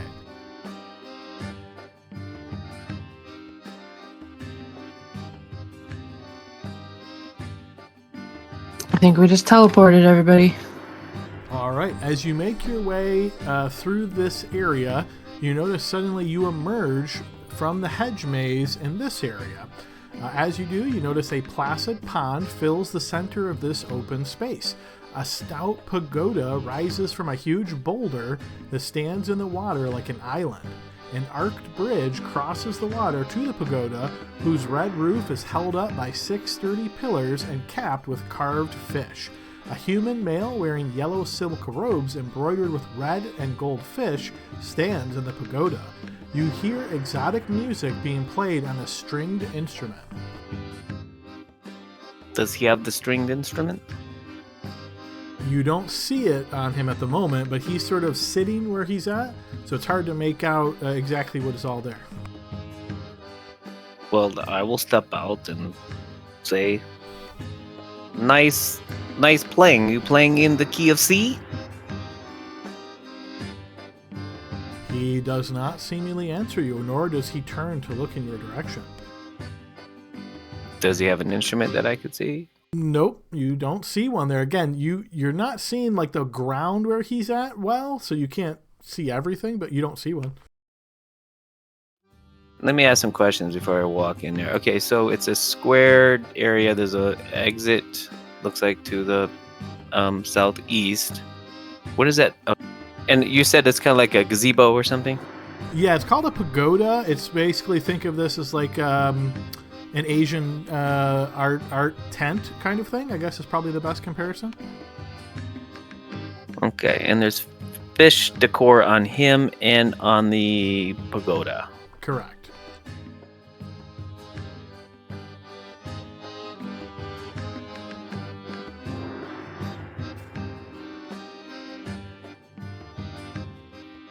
And he's not paying any attention to us. He's not looking in your direction, no. Harmony would like to look in the water and see if she sees any fish. Blind check, please.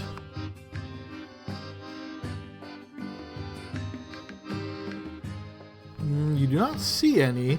The water is somewhat clear, but quickly gets murky as it gets deeper, so no, you don't see anything moving to the best of your ability.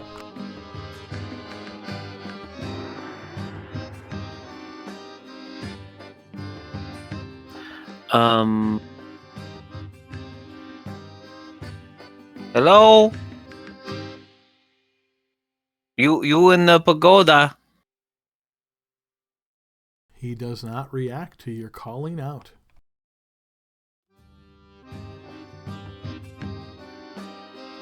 Is there any reason to fuck with this guy? I guess. I mean, I see another path. yeah, that's a good point. We could just go by. Let him have his. I doubt the wizard would place something here if we're not supposed to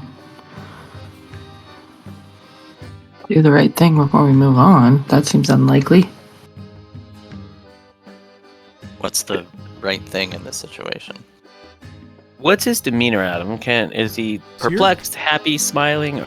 You're basically looking at like his side. He's sitting down cross-legged as best you can tell. His head is sort of lowered. You get the impression of almost like maybe meditation. Do I have a better view over here?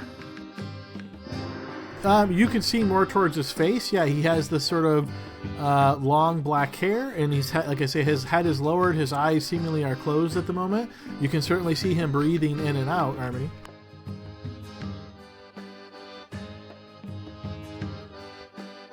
You think we shouldn't disturb him? Hey, Hugo, is he concentrating on something? Do you think he's cast a spell? It's hard to say. This whole dang place is magical.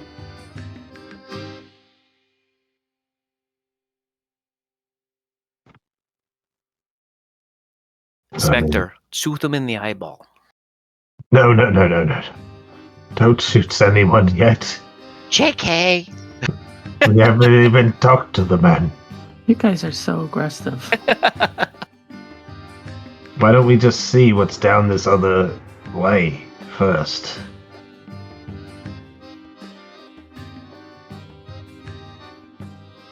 But if we approach him, maybe there's no one here going to help us. You're right.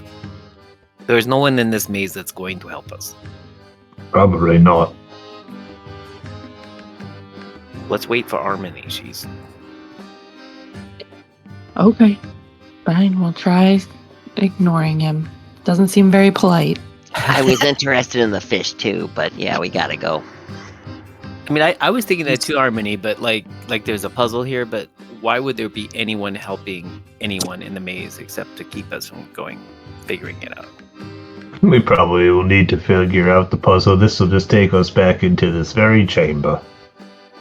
We should somehow mark the trails we're doing, though. Hey, you want to leave another arrow? No, Sure. we recognize this place. We'd recognize it. This is Yeah, pretty good it's thing. never mind. Yeah, sorry, that's dumb. No, there's 20 of these guys. Okay. Walk through here, guys. Yeah, let's try to follow the path. We're going very slowly at them with shield in hand, very carefully. Hugo's watching the guy as they go through here just to make sure he doesn't do anything. He does not. All right, so as a group, you guys walk this way, and you notice that the path is once again starting to circle, and you follow this along, not seeing any other breaks or any ways to go, and eventually you find that you emerge in the exact same place that you emerged the first time you arrived here, so you all emerged at the north entrance. So I'll ask you, just because mine moves a little bit slow, I'll ask you to just move your tokens up there to the top. Yeah, we're gonna have to talk to this guy. Which I would like to do after break because I have to piss like a racehorse. And I can't move through the darkness or something. You might be stuck in the wall. Yeah, there you go. But all right, yeah, so as you guys re-emerge, realizing that, yep, you are indeed going to have to do something here because these paths seem to just connect you right back to where you started. But yeah, we are halfway through, so let's go ahead and pause here, guys, and take our 15-minute break. See y'all in a bit. Word. Alrighty, we are back in the second half of our session. Let's go ahead and pick up where we left off, folks. I'll get you back up on the map.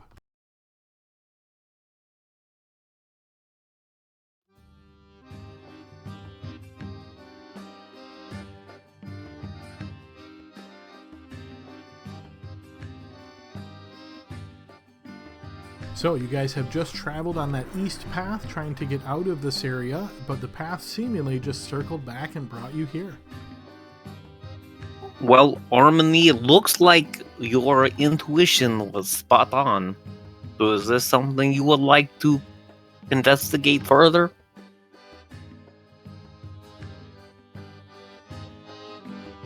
Yes, it is. I'm going to approach the bridge.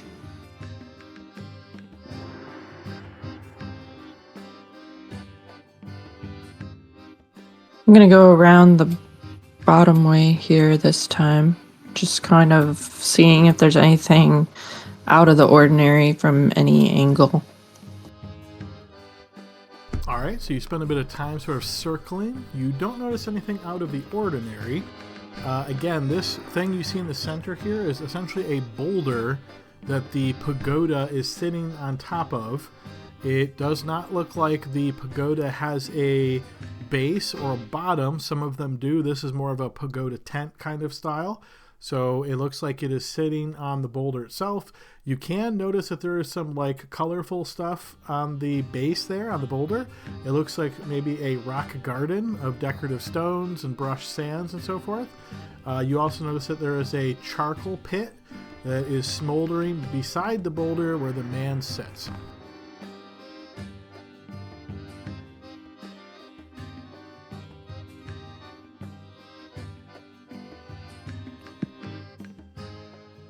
Okay.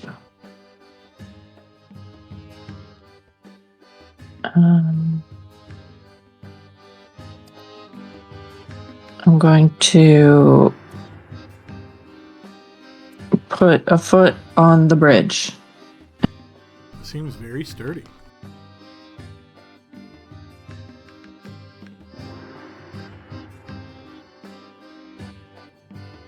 I'm going to say, excuse me, sir. He does not react.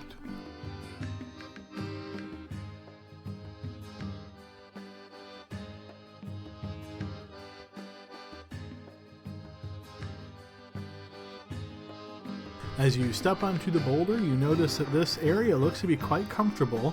There's many silk cushions around, and you notice that he is currently sitting on one of these silk cushions. And indeed, it is some kind of a rock garden with these decorative stones. He has his head sort of lowered, just in silent meditation.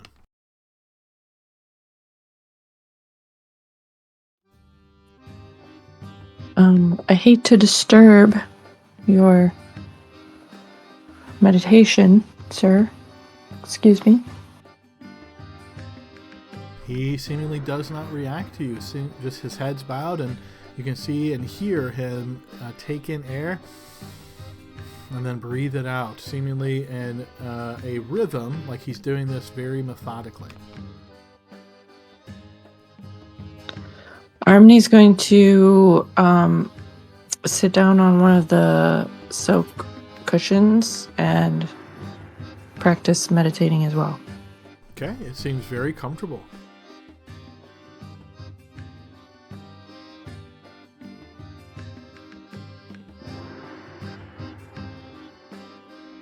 She's going to do that for a matter of minutes to see if anything changes.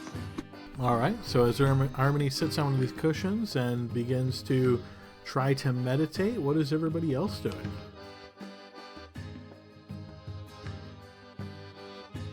Well, I am trying to be quiet. Adam, I'm going to go to the rim of this circle here and look down, see what I see. It is indeed filled with water. It is clear at the top, and then it seems to get a bit murky, so it's hard to gauge the depth. You don't notice any obvious movement in the water.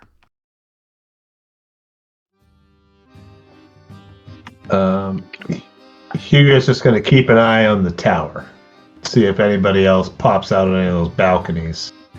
Okay, your eyes are focused on the tower. You don't see any movement there.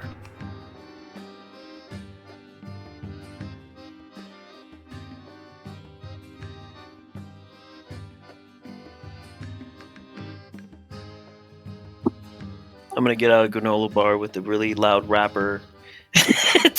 I'm trying to be quiet. It's granola.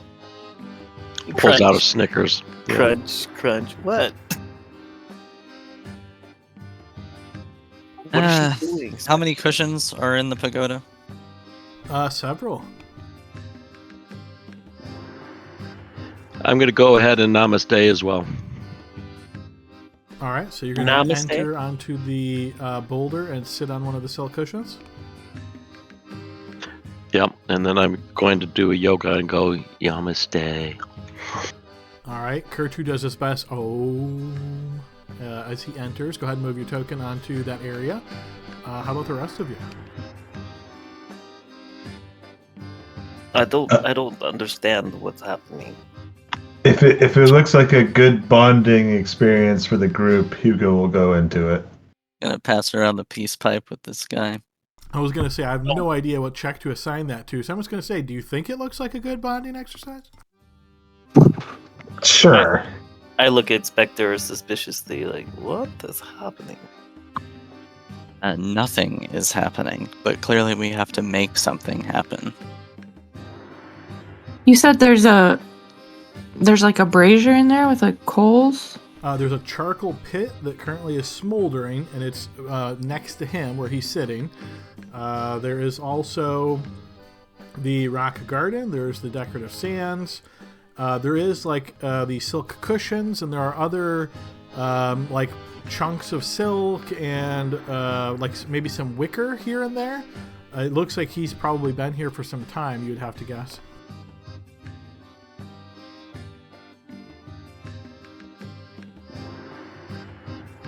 Harmony's gonna throw like one of her more aromatic herbs onto the coals. Okay, and it does indeed begin to burn, and that essence, that odor, starts to fill the area.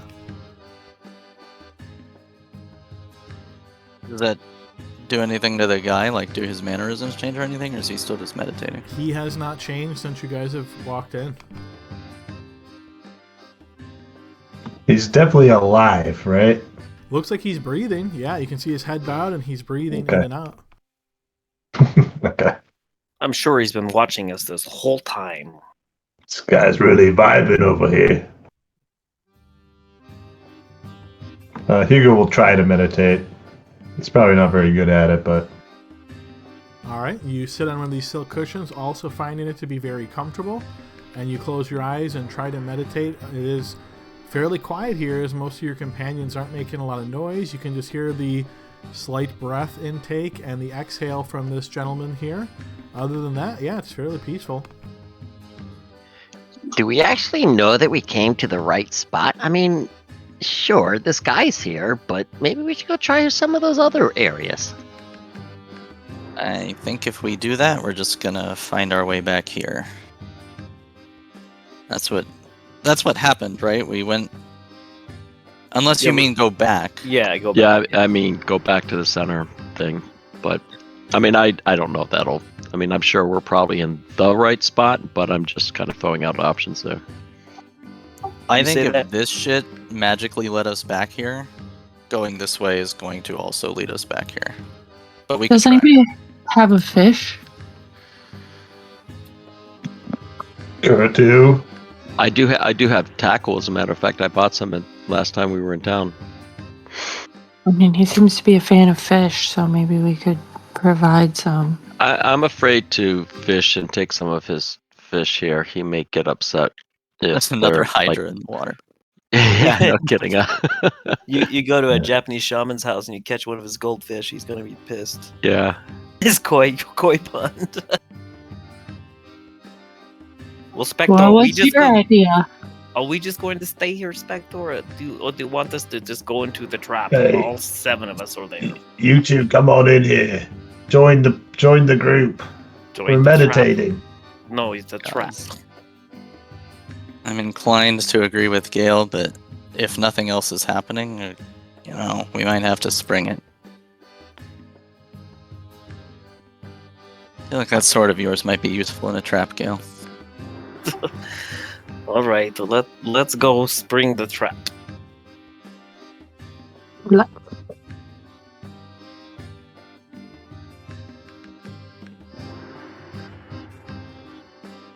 All right, as Gale, the last one sort of walking here, as you step onto this area, you notice he raises his head slowly and opens his eyes. You can see soft brown eyes, and his face turns into a bit of a smile, and he motions with his hand towards the silk cushions for both you and Spectre. Yeah. You both take a seat on the cushions? Yep.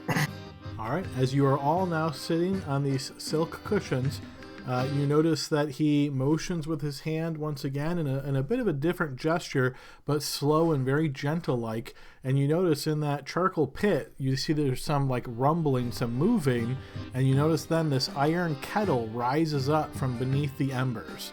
The kettle has this strange like embossment on it that kind of resembles a face.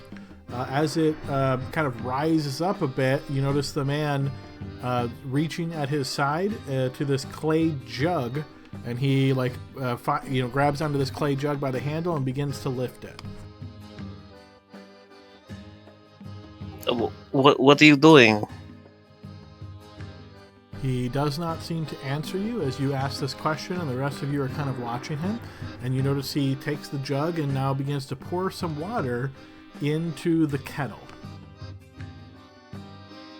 He sets the jug back down, and you notice that he bows towards the kettle and seems to show it great respect, and then once again lowers his head in meditation.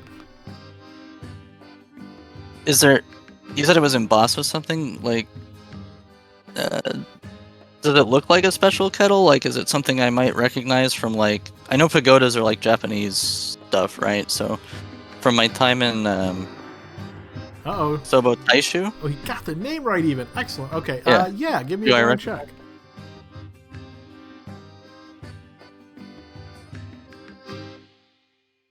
Yes, in fact you do. You notice this is all somewhat familiar to you.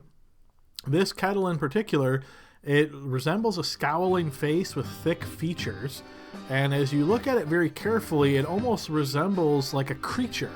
Like you can actually see the face seemingly like moves almost a bit. That is creepy. And he bowed to it, right? He did.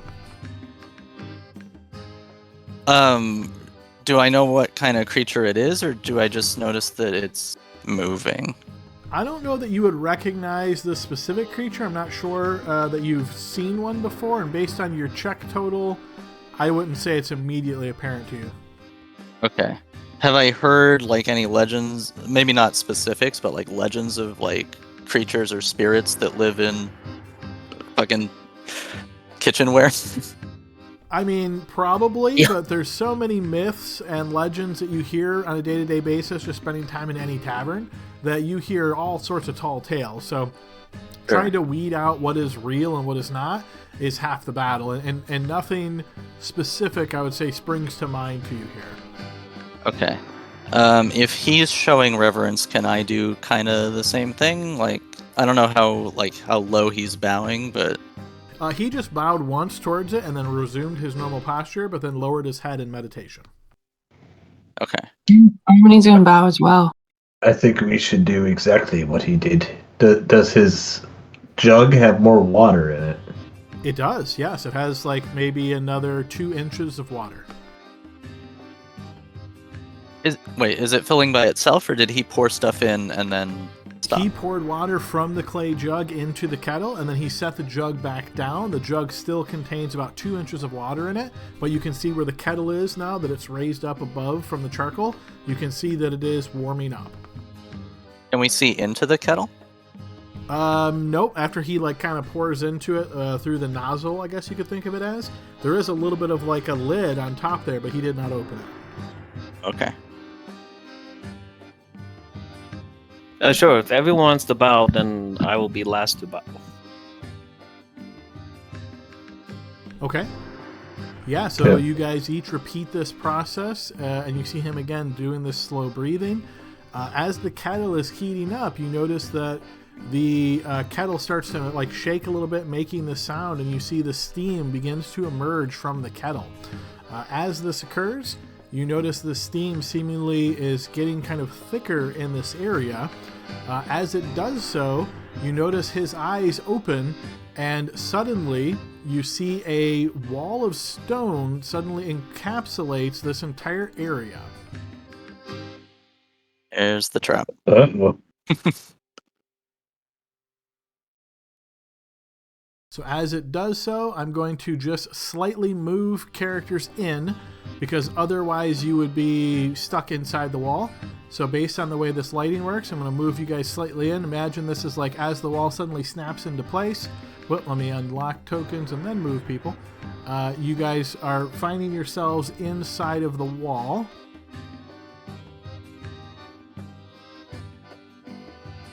So think of this as the ring that you're in on the pagoda, like on this boulder.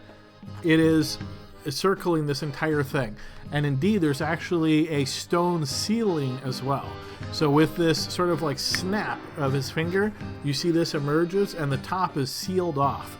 As that occurs, you notice he seemingly just sinks right through the ground, moving through the stone very effortlessly. And as he does so, he is out of this area. we don't have a chance to grab him at all. He seems to react like this as you guys are sitting there trying to bow to him, not really prepared for this. No, you do not. All right, so now that you guys are in this stoned area and there's this kettle with this vapor sort of rising, I'm going to go ahead and put us into turn order. Well, guys, I did not Okay, Spectre. Should I roll again? Advantage. I think that's a good roll. I'll keep it. If you have advantage, you can roll again, but yeah, the best you could do would be one more. I don't think it'll change anything. Okay, we'll go ahead and keep with that one. I'm just glad I Okay. remembered it. All right, so as this occurs, we move into the initiative order. Okay, so Spectre, at the start of your turn, please give me a Constitution saving throw. Nice. Can I inspiration reroll? Do you still have inspiration from last time? I do. I never spent it. Okay, sure. Burn your inspiration and reroll. All right, you will fail this check, and you will suffer. Go ahead and roll 4d6, please. Ooh. You will suffer 10 points of poison damage as this vapor that's coming out of the kettle seems to be thickening. It is your turn. What would you like to do? That is a problem. So the kettle is on the fire, and It's on the charcoal pit, yes. Okay, and I gleaned that the thing that dealt damage to me was the gas coming out of the kettle. Yeah, I think it's pretty obvious that, yes, these vapors that are gathering as you're kind of breathing in, you notice him kind of vanish between the stone, and you kind of take in a deep breath, like confused for a moment, and then, yes, I would say you definitely can feel it in your lungs. All right. I don't know how much. I don't know how much Jordan knows about like poisons, but I feel like since Spectre is proficient with poisoning kit, this poison is like an airborne, or I guess vapor-borne poison coming from the kettle. So, and it wasn't doing anything until it was put on the fire, right? The kettle or the vapors? I guess either. You saw that there was that face, and it seemed like the face on the kettle kind of moved slightly. But other than that, no, you didn't notice anything odd. Okay. If based on what you mentioned that Spectre has knowledge of poisons, if you wish to spend your action trying to determine what this is, you could. No, I think I need to act. So Okay. I'm gonna go out on a limb and guess that we need to make this poison stop happening. So, you said the kettle has a lid and like a spout that the vapors are coming out of? Correct. Can I use like a short sword? I don't think I would have a bow in hand if I had to like sit down and like on a cushion, right?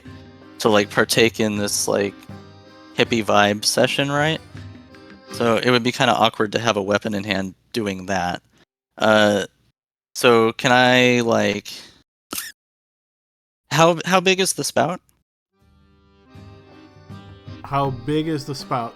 Maybe like Does it an look inch like I in could- diameter? Okay. Can I like try to cut a length of cloth like off my sleeve or something with a short sword at my side, and then like try to shove that into the spout to try to like block some of the gas that's coming out? You think it would be hard to cut cloth with a short sword because it's designed for piercing, right? If you have like a dagger or something, that would certainly work. I'm sure I have a dagger or something. Anything that really does slashing damage and is reasonably small, right? You should be able to do that. Oh god. I have a long sword. I don't have daggers, really? Damn. I mean, you could use the long sword, but yeah, so basically what that would mean is you draw your long sword and then you grab some cloth and then you would use your action to cut the cloth, like all that together, I'd say, as an action. And then stuffing the cloth into the kettle would be like basically an interactive object, but you're interacting with that object to drawing a sword. So yeah, you wouldn't be able to do all of that in one turn.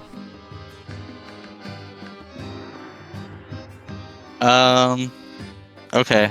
Then I will. I don't know where Gale is. So I guess will do that. I will do as much as I can, like cut a length of cloth off my sleeve or something, and then I will indicate to Gale that I would like him to take it from me and stopper this thing as much as possible, I guess. Okay, yeah, that'll work. Does this look like something that's gonna work? Like the cloth will fit and like block the hole enough? Yeah, I think it seems reasonable. Yeah, But I do it's that. Still gonna come out somewhere. Yeah. Yeah, but it'll slow it so we give us more time to figure stuff out. Okay, so that's what I do. You've cut off a section of cloth using your action and interact with object. You have your long sword in hand and this cloth in hand, and then you motion to Gale and basically quickly tell him your plan. Yeah, shove this in the hole, like a true man. Can we kick it over? Yeah, so when I'll mention it too. Like we could pour water on the fire. Like yeah. Do we have? Oh, I guess I have water skins. Okay. Well, I will start preparing to do my thing if their plan doesn't work. Then. And that's my turn. All right, start of Gale's turn. Constitution saving throw, please. All right, you succeed, suffering half damage, so roll 4d6, please.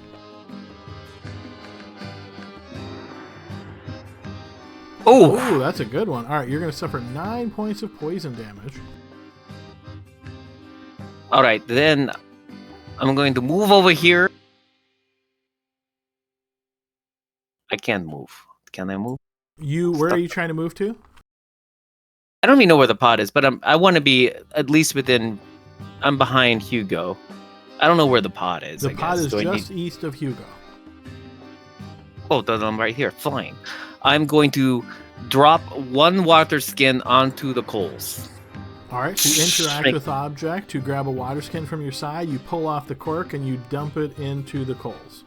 Yes, and then I hit the deck prone because I know hot vapor rises because I took physics at the Feywild. So I'm going to hit the deck like someone farted in the room, and I'm going to cover my mouth in like this. Okay. And that will be the end of my turn. All right, Kurtu, at the start of your turn, Constitution saving throw, please. Hey, can I ask you, was it a magical fire or did steam come from that? Steam came from when you dumped the water on the coals, yes. Okay. All right, you will also succeed, Kurtu. You notice that the vapors perhaps are not as strong now that the coals are out. This seemingly happening very rapidly. But go ahead and roll 2d6, please. All right, you suffer half of that, so 4 points of poison damage.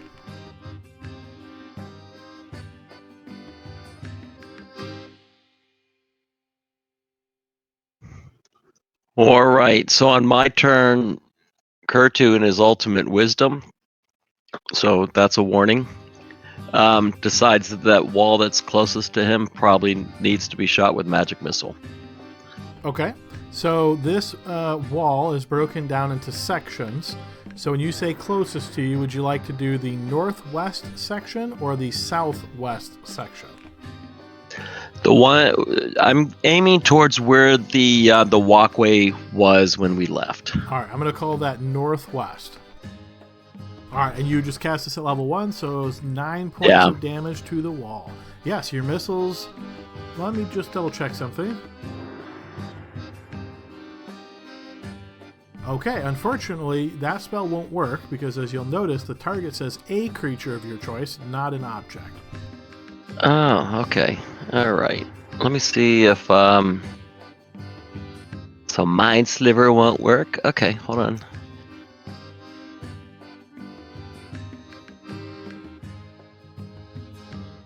All right, so you're casting Firebolt at the wall? Yeah, because I know that I could hit an object with that one. You can indeed, yes. Your Firebolt strikes the wall, doesn't seem to have any effect against a stone wall. Yeah, just wasn't sure. Never know. Didn't bounce back at me. I'm good. I'm going to end my turn there. Pour more water on the fire. It's working. Yeah, if I can interact with the object, I'll pour some water on it as well. So. Okay, well, we'll assume you interact with the object to grab your water skin, and you're in the process of taking the cork off. Fair enough. All right, Hugo, con save at the start of your turn.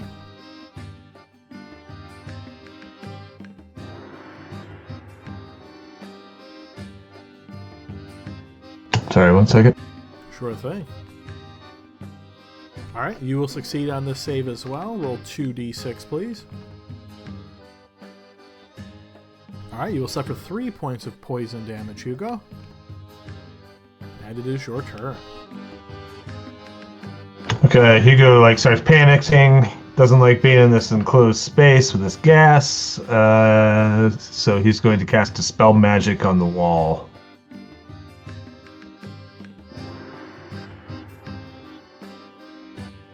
All right, go ahead and post your spell.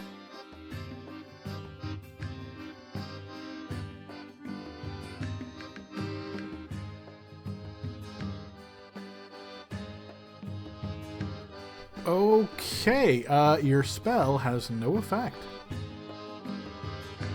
This wall is real. It's a real wall. Pour water onto the fire. It took 2d6 off damage. He's gonna telekinetically shove the cauldron or whatever the kettle off the fire. Yeah.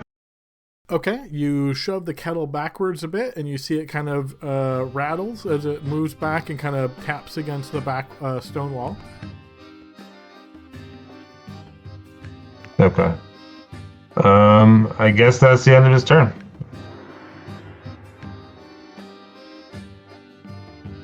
Okay, Harmony, Constitution saving throw at the start of your turn.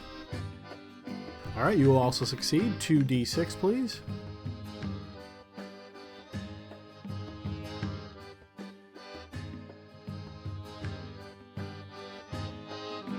All right, you will suffer 2 points of poison damage, and it is your turn, Harmony.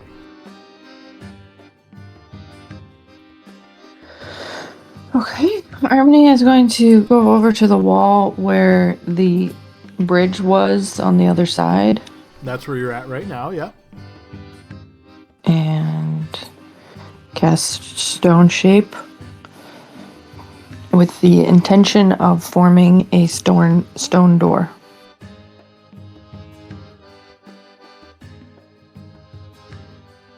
Okay, yeah, I think that will work. So you're basically making a 5-foot gap in the stone wall.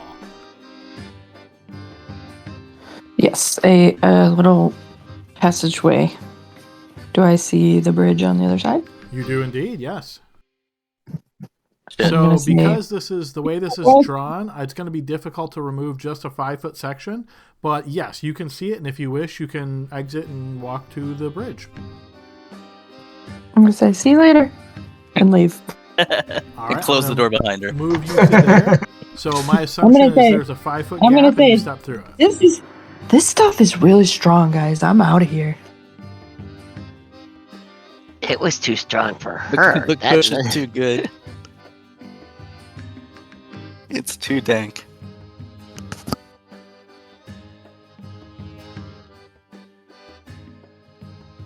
And I'm gonna end my turn there.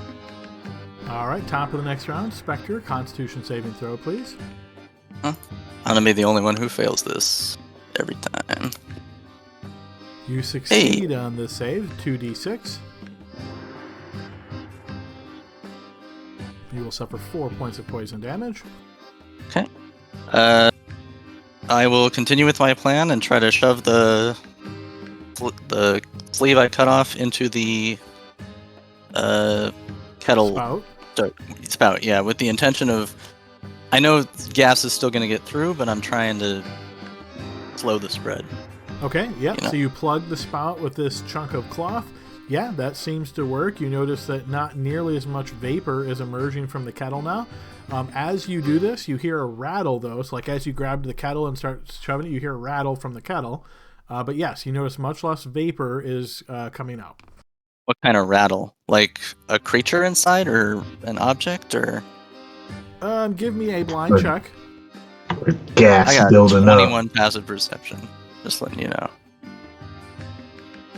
It sounds like something small and hard is inside the kettle.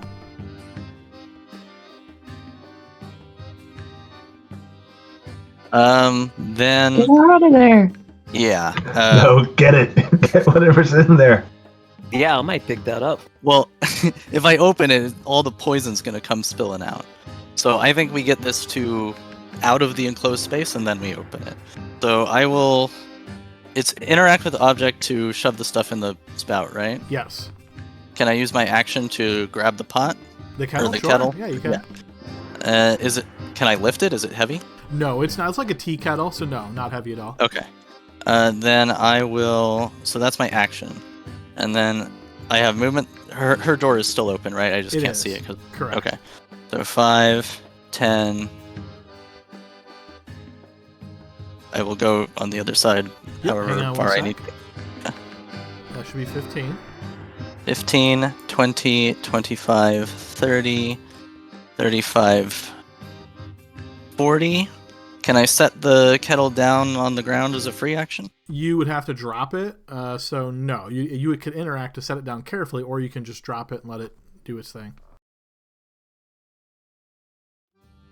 It'll be. How fragile does it look? I mean, not really fragile. It's a tea kettle, so it's metal. I mean, it looks pretty sturdy. I'll drop it. Okay. It lands on the ground, rolls a little bit, and you can hear that sound of rattling pretty loudly once again. Okay, and then I will bonus action dash and get away from it because I'm sure it is still spewing a little bit of poison. So 5, 10, 15, 20, 25, 30, 35, 40. Can we put a mark? You want me to put like a marker or something to indicate where the kettle is? Oh, Just let like me grab a kettle icon. I'll throw something on there real quick. Sure. And I will say to the group that there is something inside the kettle that we may want. Absolutely. What? As talking as a free action, as they emerge from the stone thing. The hot box. Yeah, the hot box. I will indicate that there is something inside the kettle. Turn Okay, endo. Gale, Constitution saving throw. Now, as a reminder, I took prone because I took physics in high school. Unfortunately, that does not seem to aid you in this sealed area. D&D Dude. doesn't like physics? Is that the deal? I thought they were nerds. Stop lying. Your high school went up to the 3rd grade. Oh, I have to do this. Oh, that was a nat 20 on the blind check, too. But that is still a success. So, yes, 2d6, please. You will suffer 1 point of poison damage. Maybe it did help. Well, if it's not helping them going to stand up, 15 feet of movement, then I can't move, but 15, 20, 25, 30 would get me just outside of the stone wall. Okay, you stand up and walk through this stone opening. Hey, there's a tea keller out here too! Let's see. I will... Let me do it now. Bonus action, second win. Okay. And then I'll just end my turn now. Okay, Kurtu, con save at the start of your turn.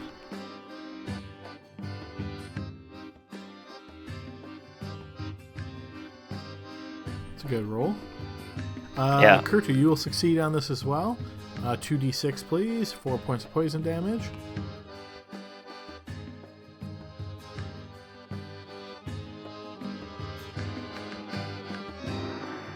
All right, so I would say I would low crawl out of here because smoke rise, but because I'm small, I don't need to. I'll just leave.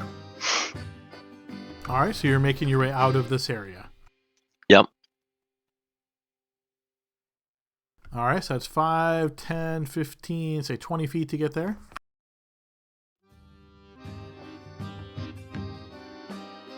And I'll just go up against the wall here, and that'll end my turn. All right, Hugo, con save, please.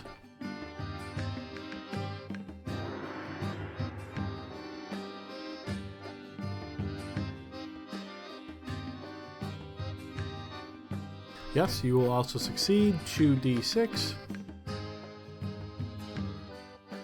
1 point of poison damage dealt to you.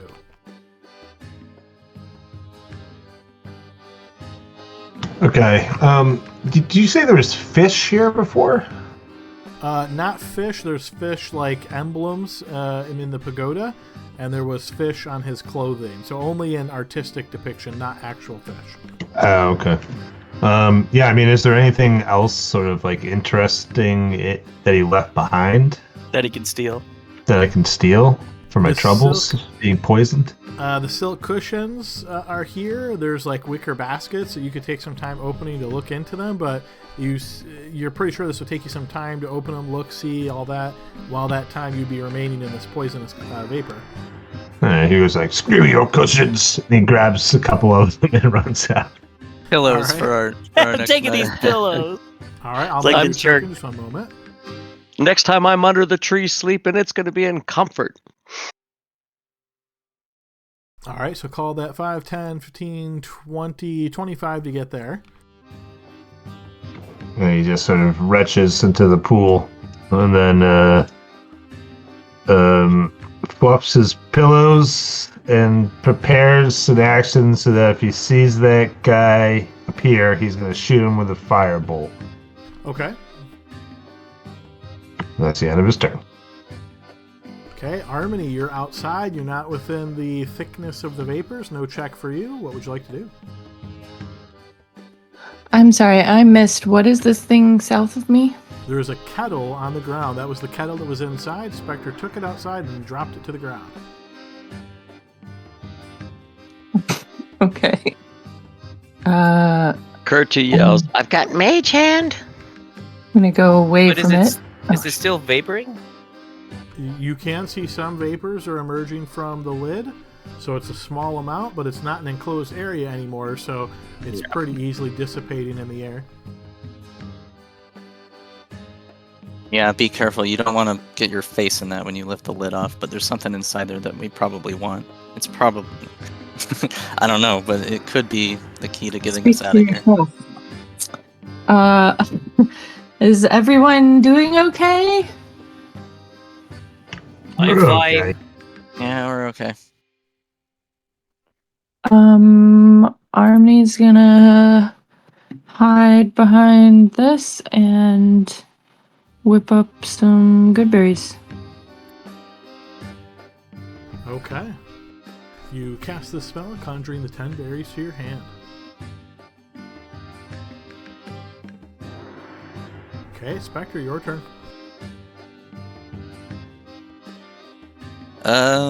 With a +2 con mod, I don't want to be the one to do it. So, I will sit back here. I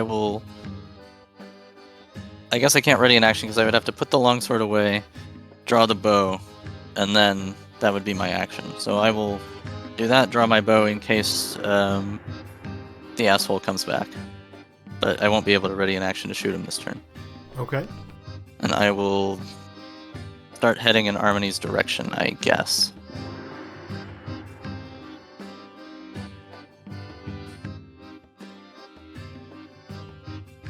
I'm not going to go too far, because I want to still be able to see the stuff. Okay, Gale. Right, so I understand you want something inside the pot, but we should just let it cool off before I do that. That's fine with you. Yeah. And I will just sit back here and wait. Make sure that I feel like I'm comfortable here. Okay, Grab in one the of the pillows essence from of Hugo. time, is anybody doing anything that we need to remain in initiative order? Can we drop combat, meaning no readied actions or anything like that? Sure. All right, we are out of combat, folks. Okay, Kurtu, can you back off and lift the pot's lid with your mage hand? Let the poison... Well, let's make sure Disperse. that it's cooled off, right, Adam? We're going to wait till it's cooled off. How long would you We like don't- to wait? At least a minute, just to stop the so we don't see the vapors coming out anymore. How long were we in the pagoda before it started boiling? 30 seconds or so? Okay. It wouldn't have heated up that quickly. Or, well, I mean, If you magic and remember, shit, the but kettle what I was mean is- actually in the charcoal the whole time, and he motioned with his hand for it to rise. So your assumption is that the kettle was already very hot, and then he poured Okay. the water into it, so it didn't take much time. Okay, never mind. I was gonna say, like, if it wasn't on there for long, it would cool down quickly. But if that's not the case, then yes, we should wait.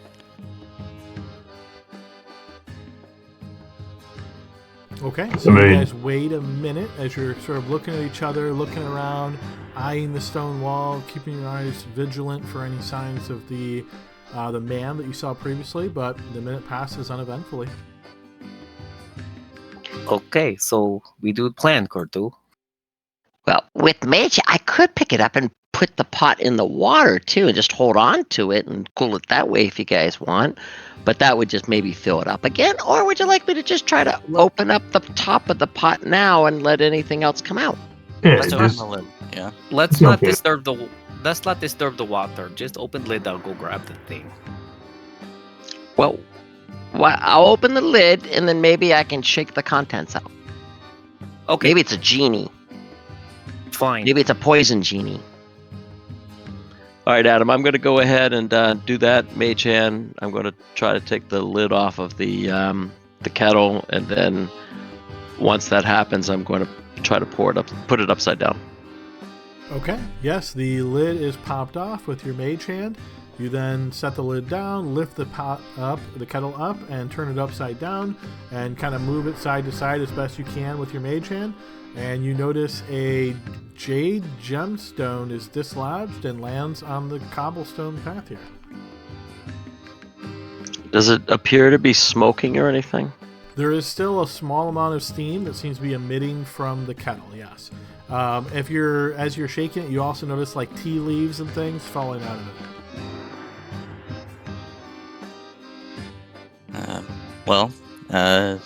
That gem must have been the thing I was hearing in there. We pick pick it that up with the your mage hand. yeah. Pick that up with the mage hand, and Yep, I'll go ahead and do that. And You guys, anybody want it? Do you want me to put it in the water? Or do you want me to just see if it helps us get out of here and hold the mage hand like 30 feet ahead of us as we walk out of here with our magic stone? Well, do we know it's magic? No, I don't know. It's my story. That's the one I'm telling. But we Maybe can it's know. maybe it's the key to getting out of here. We can know if it's magic or not because we have these smart peppers in the group. Yeah, figure it out in a second. I gotta touch it though. To I say that- identify it. not if you cast. I don't think you have detect magic though, right? Do you? I could be wrong. I have it as a ritual.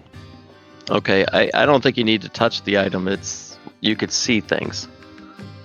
He has to touch it to identify it, but yeah, detect Right, magic. right, yeah. Yeah. If you guys want to wait, it takes 10 minutes. So I don't know if I want to wait around here where that guy tried to kill us. Why don't we? I mean, worst case scenario, we take this out of here, we end up right back here. So why don't we try to find another place? Try to go. Now that we have the gem, we can try to walk out of here. If it works, great. If it doesn't, we're right back where we started, and then we reevaluate. Well, it's only in his. No one has it. It's in his magic hand. that counts. That counts in the wizard world. Can we investigate whether there's any hidden entrances or exits that we're not immediately seeing? From this large, like, rectangle area? Yeah. Sure, yeah, you can spend some time walking along the hedge and see if there's anything that would allow you to move through the hedge. Yes, please. All right, blind check, please.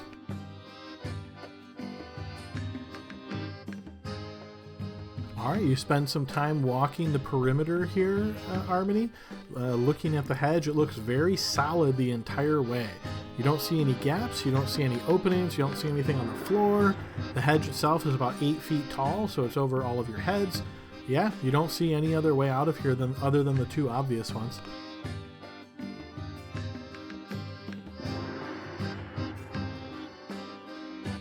Well, it's worth a try. You guys ready to get out of here? Right. Hugo will pick up the teapot with his mage hand. Okay. This might be valuable. It shoots poisonous gas. I think it was the leaves that fell out, but sure. And he keeps it. Is it still spewing poisonous gas at this time, or has it dispersed since we took the lid off and shook it out and everything? It seems to be mostly dispersed. Okay. And then my other question is: the face on it, is it moving still, Spectre? You noticed it, Hugo has it in his hand, so as you pick it up and look at it, yeah, the face does indeed look like it's animated. You notice its eyes sort of looking around and looking in different directions and blinking every now and again. Hello, teapot. You tried to kill us. Are you trapped in there, teapot? Does not speak.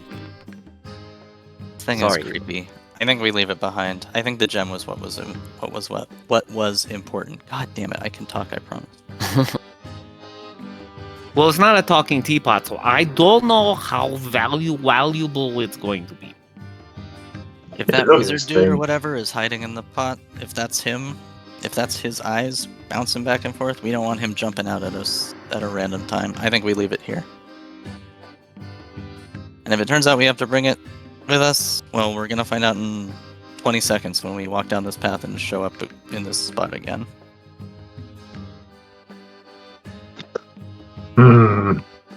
Alright, well, I'll leave it here for now. But I sort of want to come back and get it.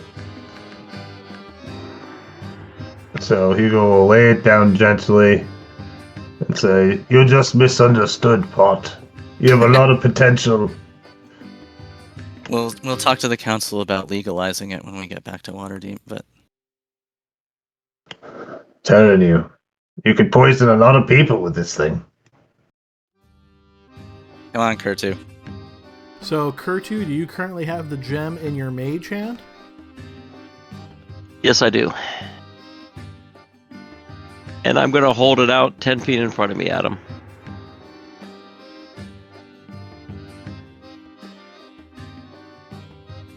You guys want my hand to go first?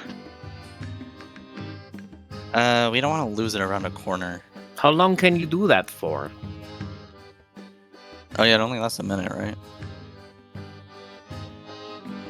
Yeah, I can Just- put it down and pick it back Just up again. give it to me. Okay. All right. I put it funeral. on the ground. Okay. Why are you afraid of a stone? I don't want to hand it straight to you, because then what you'll do is like, Kurt, you gave me a poison gem and made me die. You know, so if you want it, you pick it up. Okay, Adam, I'm gonna pick it up.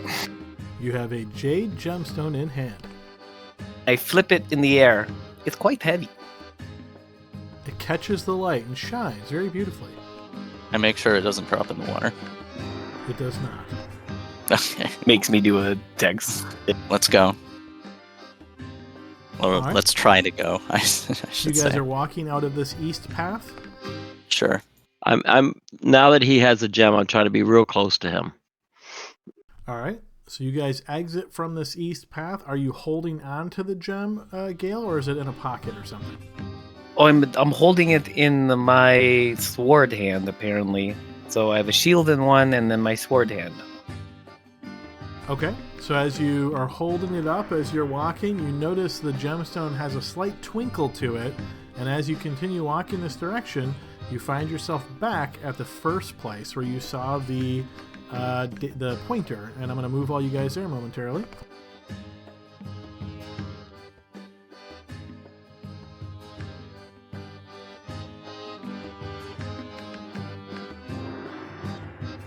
So yep, sorry guys, this is going to take just a moment to move due to this slowness, so just hold off on moving tokens.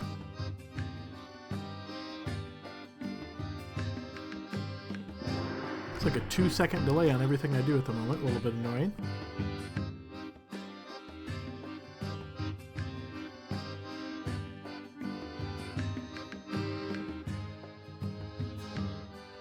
Alright, you guys emerge from this path here.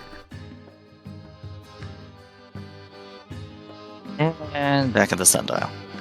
And this is where we came in, right?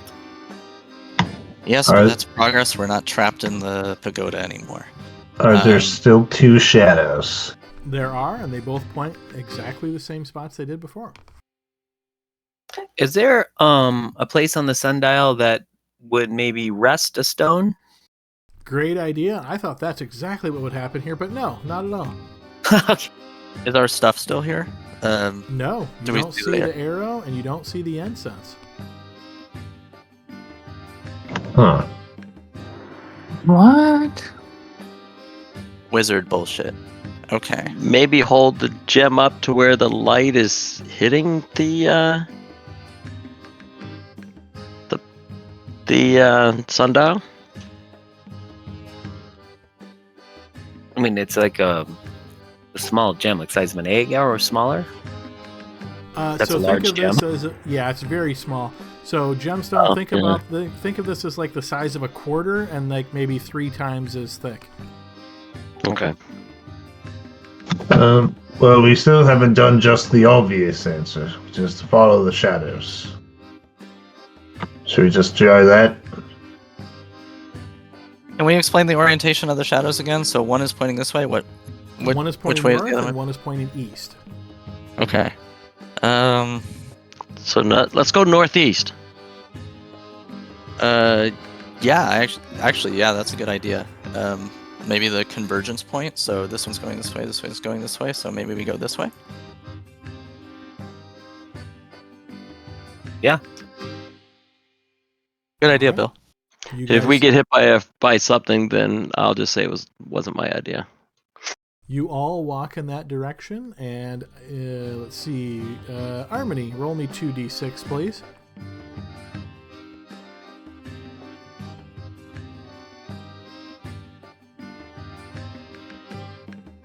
All right. Takes you a little while walking this direction, and you find yourself re-entering this same space, but you come in now from the southwest. I'll allow each of you to move your tokens there. You look and see the sundial once again.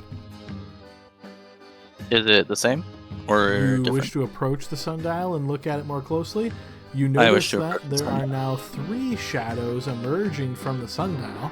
1 points north, 1 points southeast, and 1 points southwest. Okay.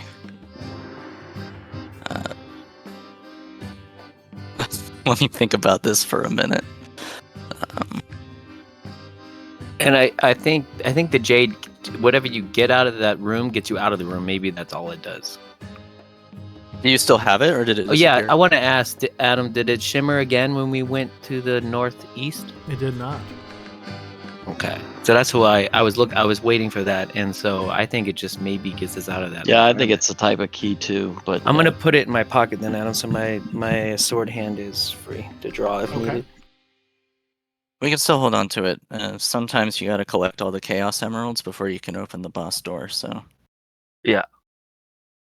Okay, so the shadow in the north stays the same, and that's where we. yeah, but this one isn't here anymore. The one that went to the east. So it's this one, and this one. Correct. do we want to try west just to see if it brings us back to the same spot? I mean, that may be a waste of time, but Oh, did it rotate twice, guys? Here, let me get my pointer. Did it? Because it was. Can you see it or no? I don't know. I can see your pointer. So we came in here, and then the shadow it went 1, 2, right? So we had a shadow here and a shadow here. We entered here, and now, because of this configuration, I don't know how you do it, but like this L shape, it now moved 2 spaces over to this shape. It's like rotating. oh, you know, That's 3 spaces though, right? Because it was No. here, 1, 2, 3. And now Yeah, it's- you're Well, yeah. right. I mean, we could be thinking the map isn't turning or that the sundial isn't turning, but obviously as time goes on, like remember it said that time was slowed down a little bit when it was, when I can't remember who it was. Somebody went to one of the areas, and I think it was Hugo, and time went by slow. So Yeah. maybe the sundial has moved, but we don't don't- realize it. I don't think this sundial is. What's our shadow's orientation? Do we still have shadows? You do, yes. The sun seems to be much like it was previously. Maybe it's a little bit longer in the day, but not appreciably. Okay. All right. Oh, the map's moving underneath us. That's what I was wondering, I guess. That's Yeah. a good way. Maybe it's not, but that's what I was wondering. So if we test the theory, we went west, right, to go to the room with the teapot, right? Yeah. Okay, so if it moved, But then when we And- came back, it was the same. And a It quick was only question on Yeah. that. With the teapot, I heard one person say take it, another person say leave it. I didn't hear a final answer. Was the teapot left. left? Yeah, Hugo left it. Okay, perfect. Sorry for Okay, interrupting. Go so- ahead. no problem. so but if the map's moving and we went here, let me get my pointer back. If we went here and we went to the teapot room and the map moved, let's say it moved, which way would it move? It would move like kind of like this direction. And if we went north now, we'd go to the teapot room. I'm not following. Remind me when we came back here after the teapot room, which hallway did we come through? Which orientation? Because we left that room east. Which path did we come out? This one? This one? I think we came out here through here or here. I think it was Oh yeah, it was here. was Actually, here. Yeah, Yeah. we came in this. So, but what I'm saying is, I think the map's moving, and so like I don't know how to do the. I there's get an what L. you're saying. Okay, If yeah. you So we right could click, test Brian, this when you're measuring, it'll drop a pointer and then keep going. Yeah. So there's like an L, right? And then it moved.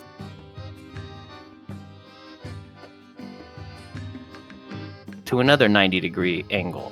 So I'm saying that I think the map moved, the L stayed the same. So the test is if we go here, if we went there to go to the tea room, like maybe this way is back to the tea room, or one of these will get us back to the tea room and we could test the theory. I'm worried about wandering into some other trap, though. But we have to wander anyway. Might as well Yeah. try to solve the problem while we do it. Well, what it feels like is that every time we come to this room, we're making some kind of progress because the sundial changes. If the sundial didn't change, I think you're right. I think the teapot room was just like a challenge that we had to do. I don't know if that gem is going to come into play later, but when we came back, it was still the same as it was when we left it. So I don't know if the orientation. Remember, last time it was pointing east. Yeah, but when we came back from the teapot room, the shadows were still the same as they were when we went west the first time, right? Right. Adam? Yeah, but Yeah. if we made progress and added the third shadow, what we did last time was just go in between the two Yeah. shadows. So should we just go in between these two and just go straight south? That would adhere to the pattern, yeah, because now it's like a triangle, so 1, 2, 3. So the cleanest symmetrical way to go would be south. I think that's a good idea. I vote south. Okay, sounds good. We have Yeah, to go somewhere. Yeah, any direction is good with me. So Yeah, Adam, Alright. we're gonna go down here. Your group gathers and heads south. Once again, traveling on this path for a duration. Hugo, please roll me 2d6. This seems to take significantly longer, this path. It winds more. It seems to just take a lot longer. You can see the sun kind of moving as you're going this way. And you also notice as you're watching, you see the tower like to your east, and then as the path spins and turns, suddenly it's now to your west. Seems very, very strange. Ultimately, you emerge at the same location coming from the north. I'll allow you to move your token, sir.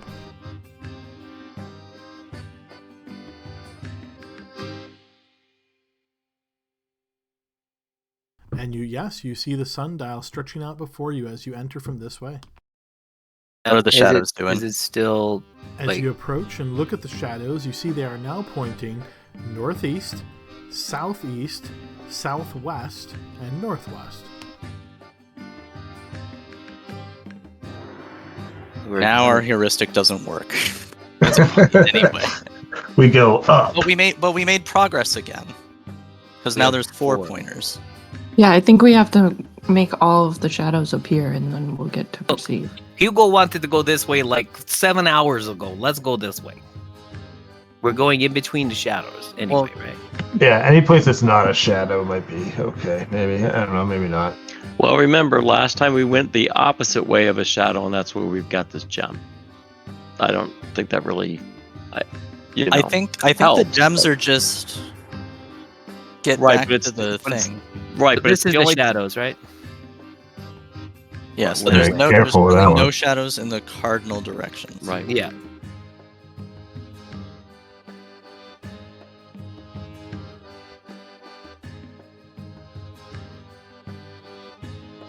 So, sure. Let's go this way. Okay, let's go this way. Okay, let's see. Let's pick on someone new. Spectre, roll me a 1d5, please. 1d5.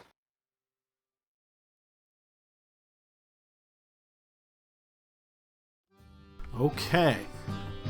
You guys take this path, and Gale, roll me 2d6.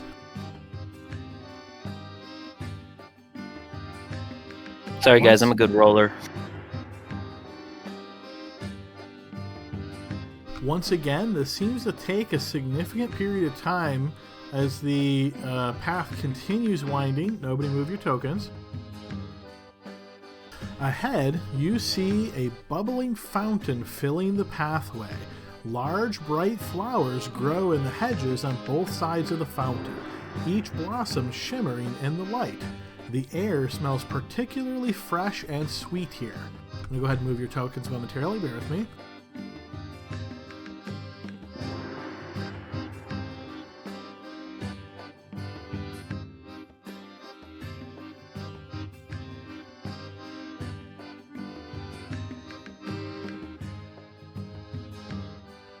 Alright, and this is where you find yourself. Okay. Uh-oh. Where are the flowers? On both the north and south side of the path. Now remember, Oh, the so guy like, said plants attacked people. okay, so how many flowers are there? Is there like a bunch of them or just Bunches a couple? of them. Okay. Can you Armani the describe- druid, do you have anything that will let you communicate with plants or anything?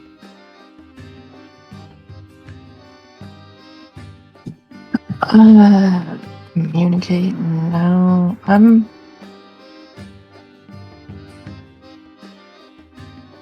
No. I'm more attuned with animals.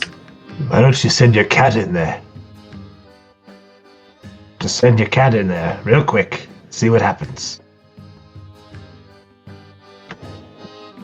Standing back. I don't want to get eaten. Okay.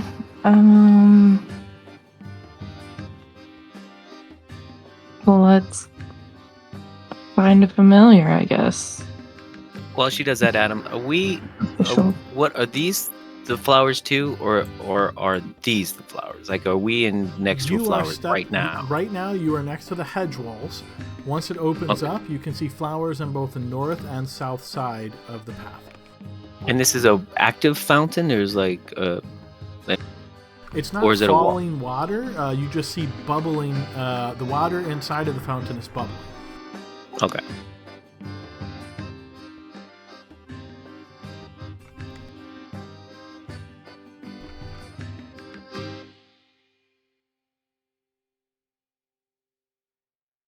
Okay, yeah. Why don't we send the familiar to check out the fountain, see if there's anything inside?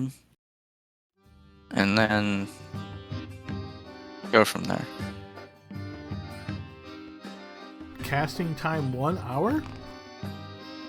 Not for her wild companion thing. Yeah, Wild completely. companion.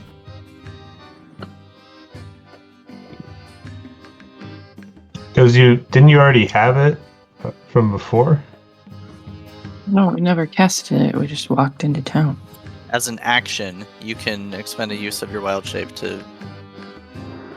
Okay, yeah, that'll work. And you're summoning what with this? Let's go with a cat. Okay, the cat appears in front of you.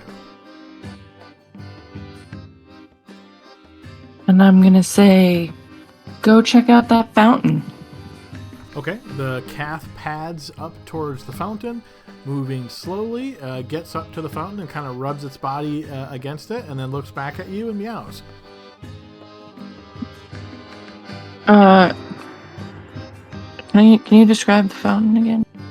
It is a stone basin with water inside of it. The water is currently bubbling. Can you pierce through the cat's senses and see if there's anything in the fountain? Yeah, I can communicate with it telepathically.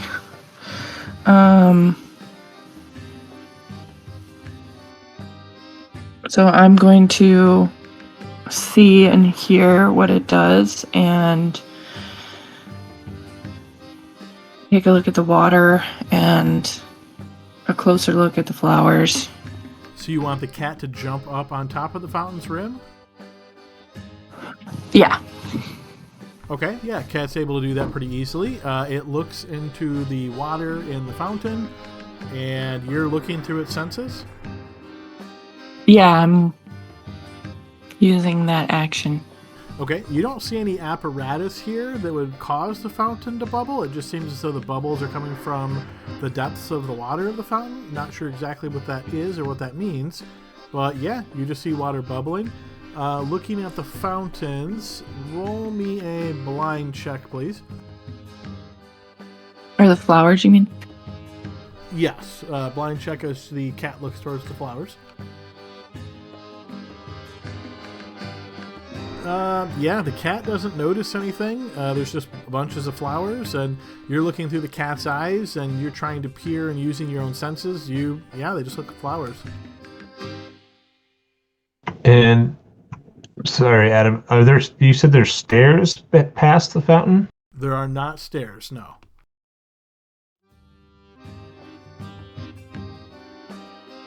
Do we see? Okay.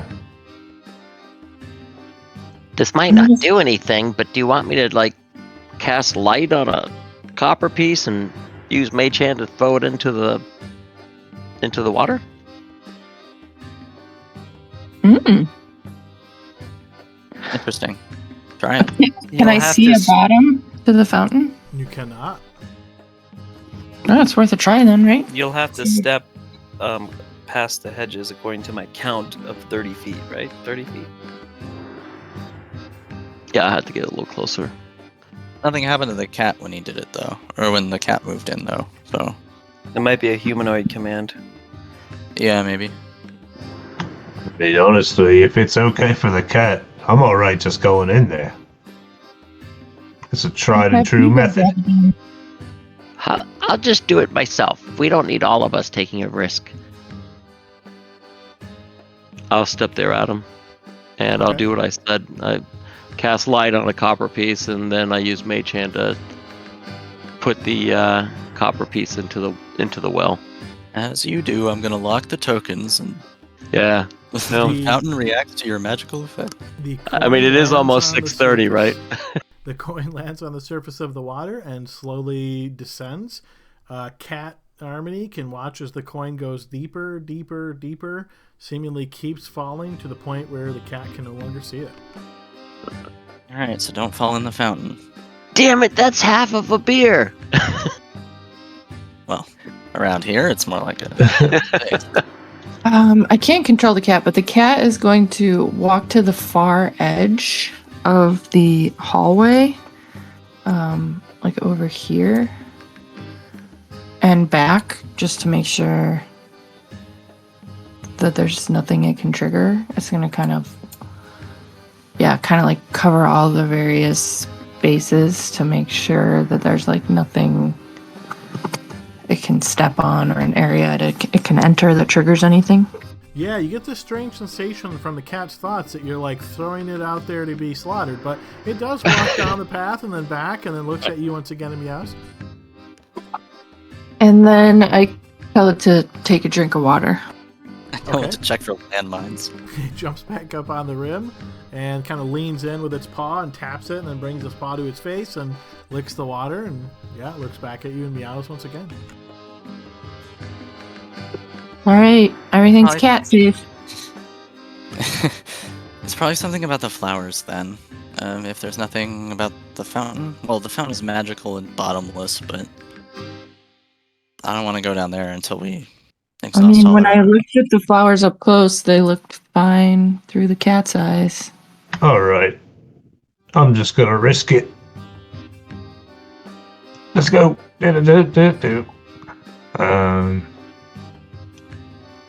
Hugo will sort of go up to the fountain. Also throw I guess I'll throw a silver piece in.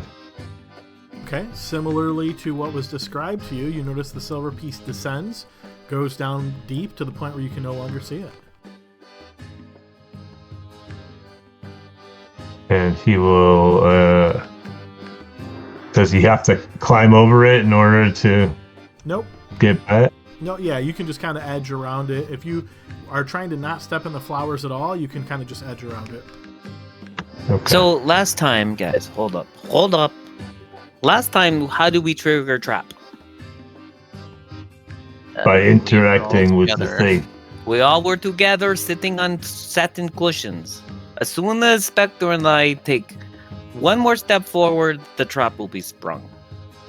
Alright, well don't do it then. Wait a second. Yes. Now we go. That's my point.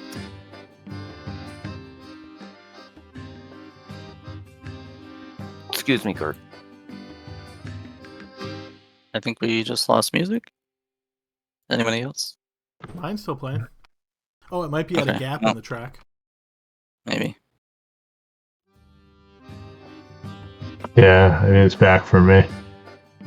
I'll bet you a copper piece, Gertrude, that when we leave this area, we'll go right back to the beginning. Yep. We didn't get a gem. What about your cat? Do you want to leave the cat over there? Yeah, that'll be a good test. Leave the cat. Okay.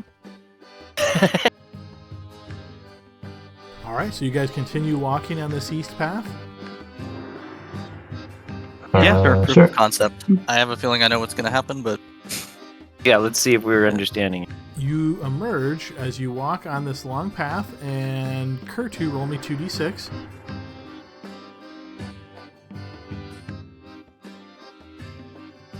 Doesn't take nearly as long this time. It seems like you kind of just walk for a short period as it's rotating the path, the hedge maze path, and you emerge on the west side of this same area with no cat in the area.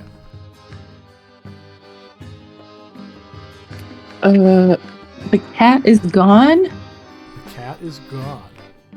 It's more of like a spirit. It's not really a cat. You could put the same spirit into a spider, for example. but So she still. I attempt to communicate with it telepathically. Is it within 100 feet of me? You're not sure, but you don't get any response. Now, is this I something know. that she can sense is still existent? Like, would she know if the familiar died? I Or don't no? think the spell says that. I mean, I would Or assume despawned? so. It either must either be dead or outside of within 100 feet of me. I would say that is a safe assumption. Yep, one of those two possibilities. Okay. Cool. So we're to confirm we're all on the west side right now. You are right? all Yeah. on the west side, yes. Hmm.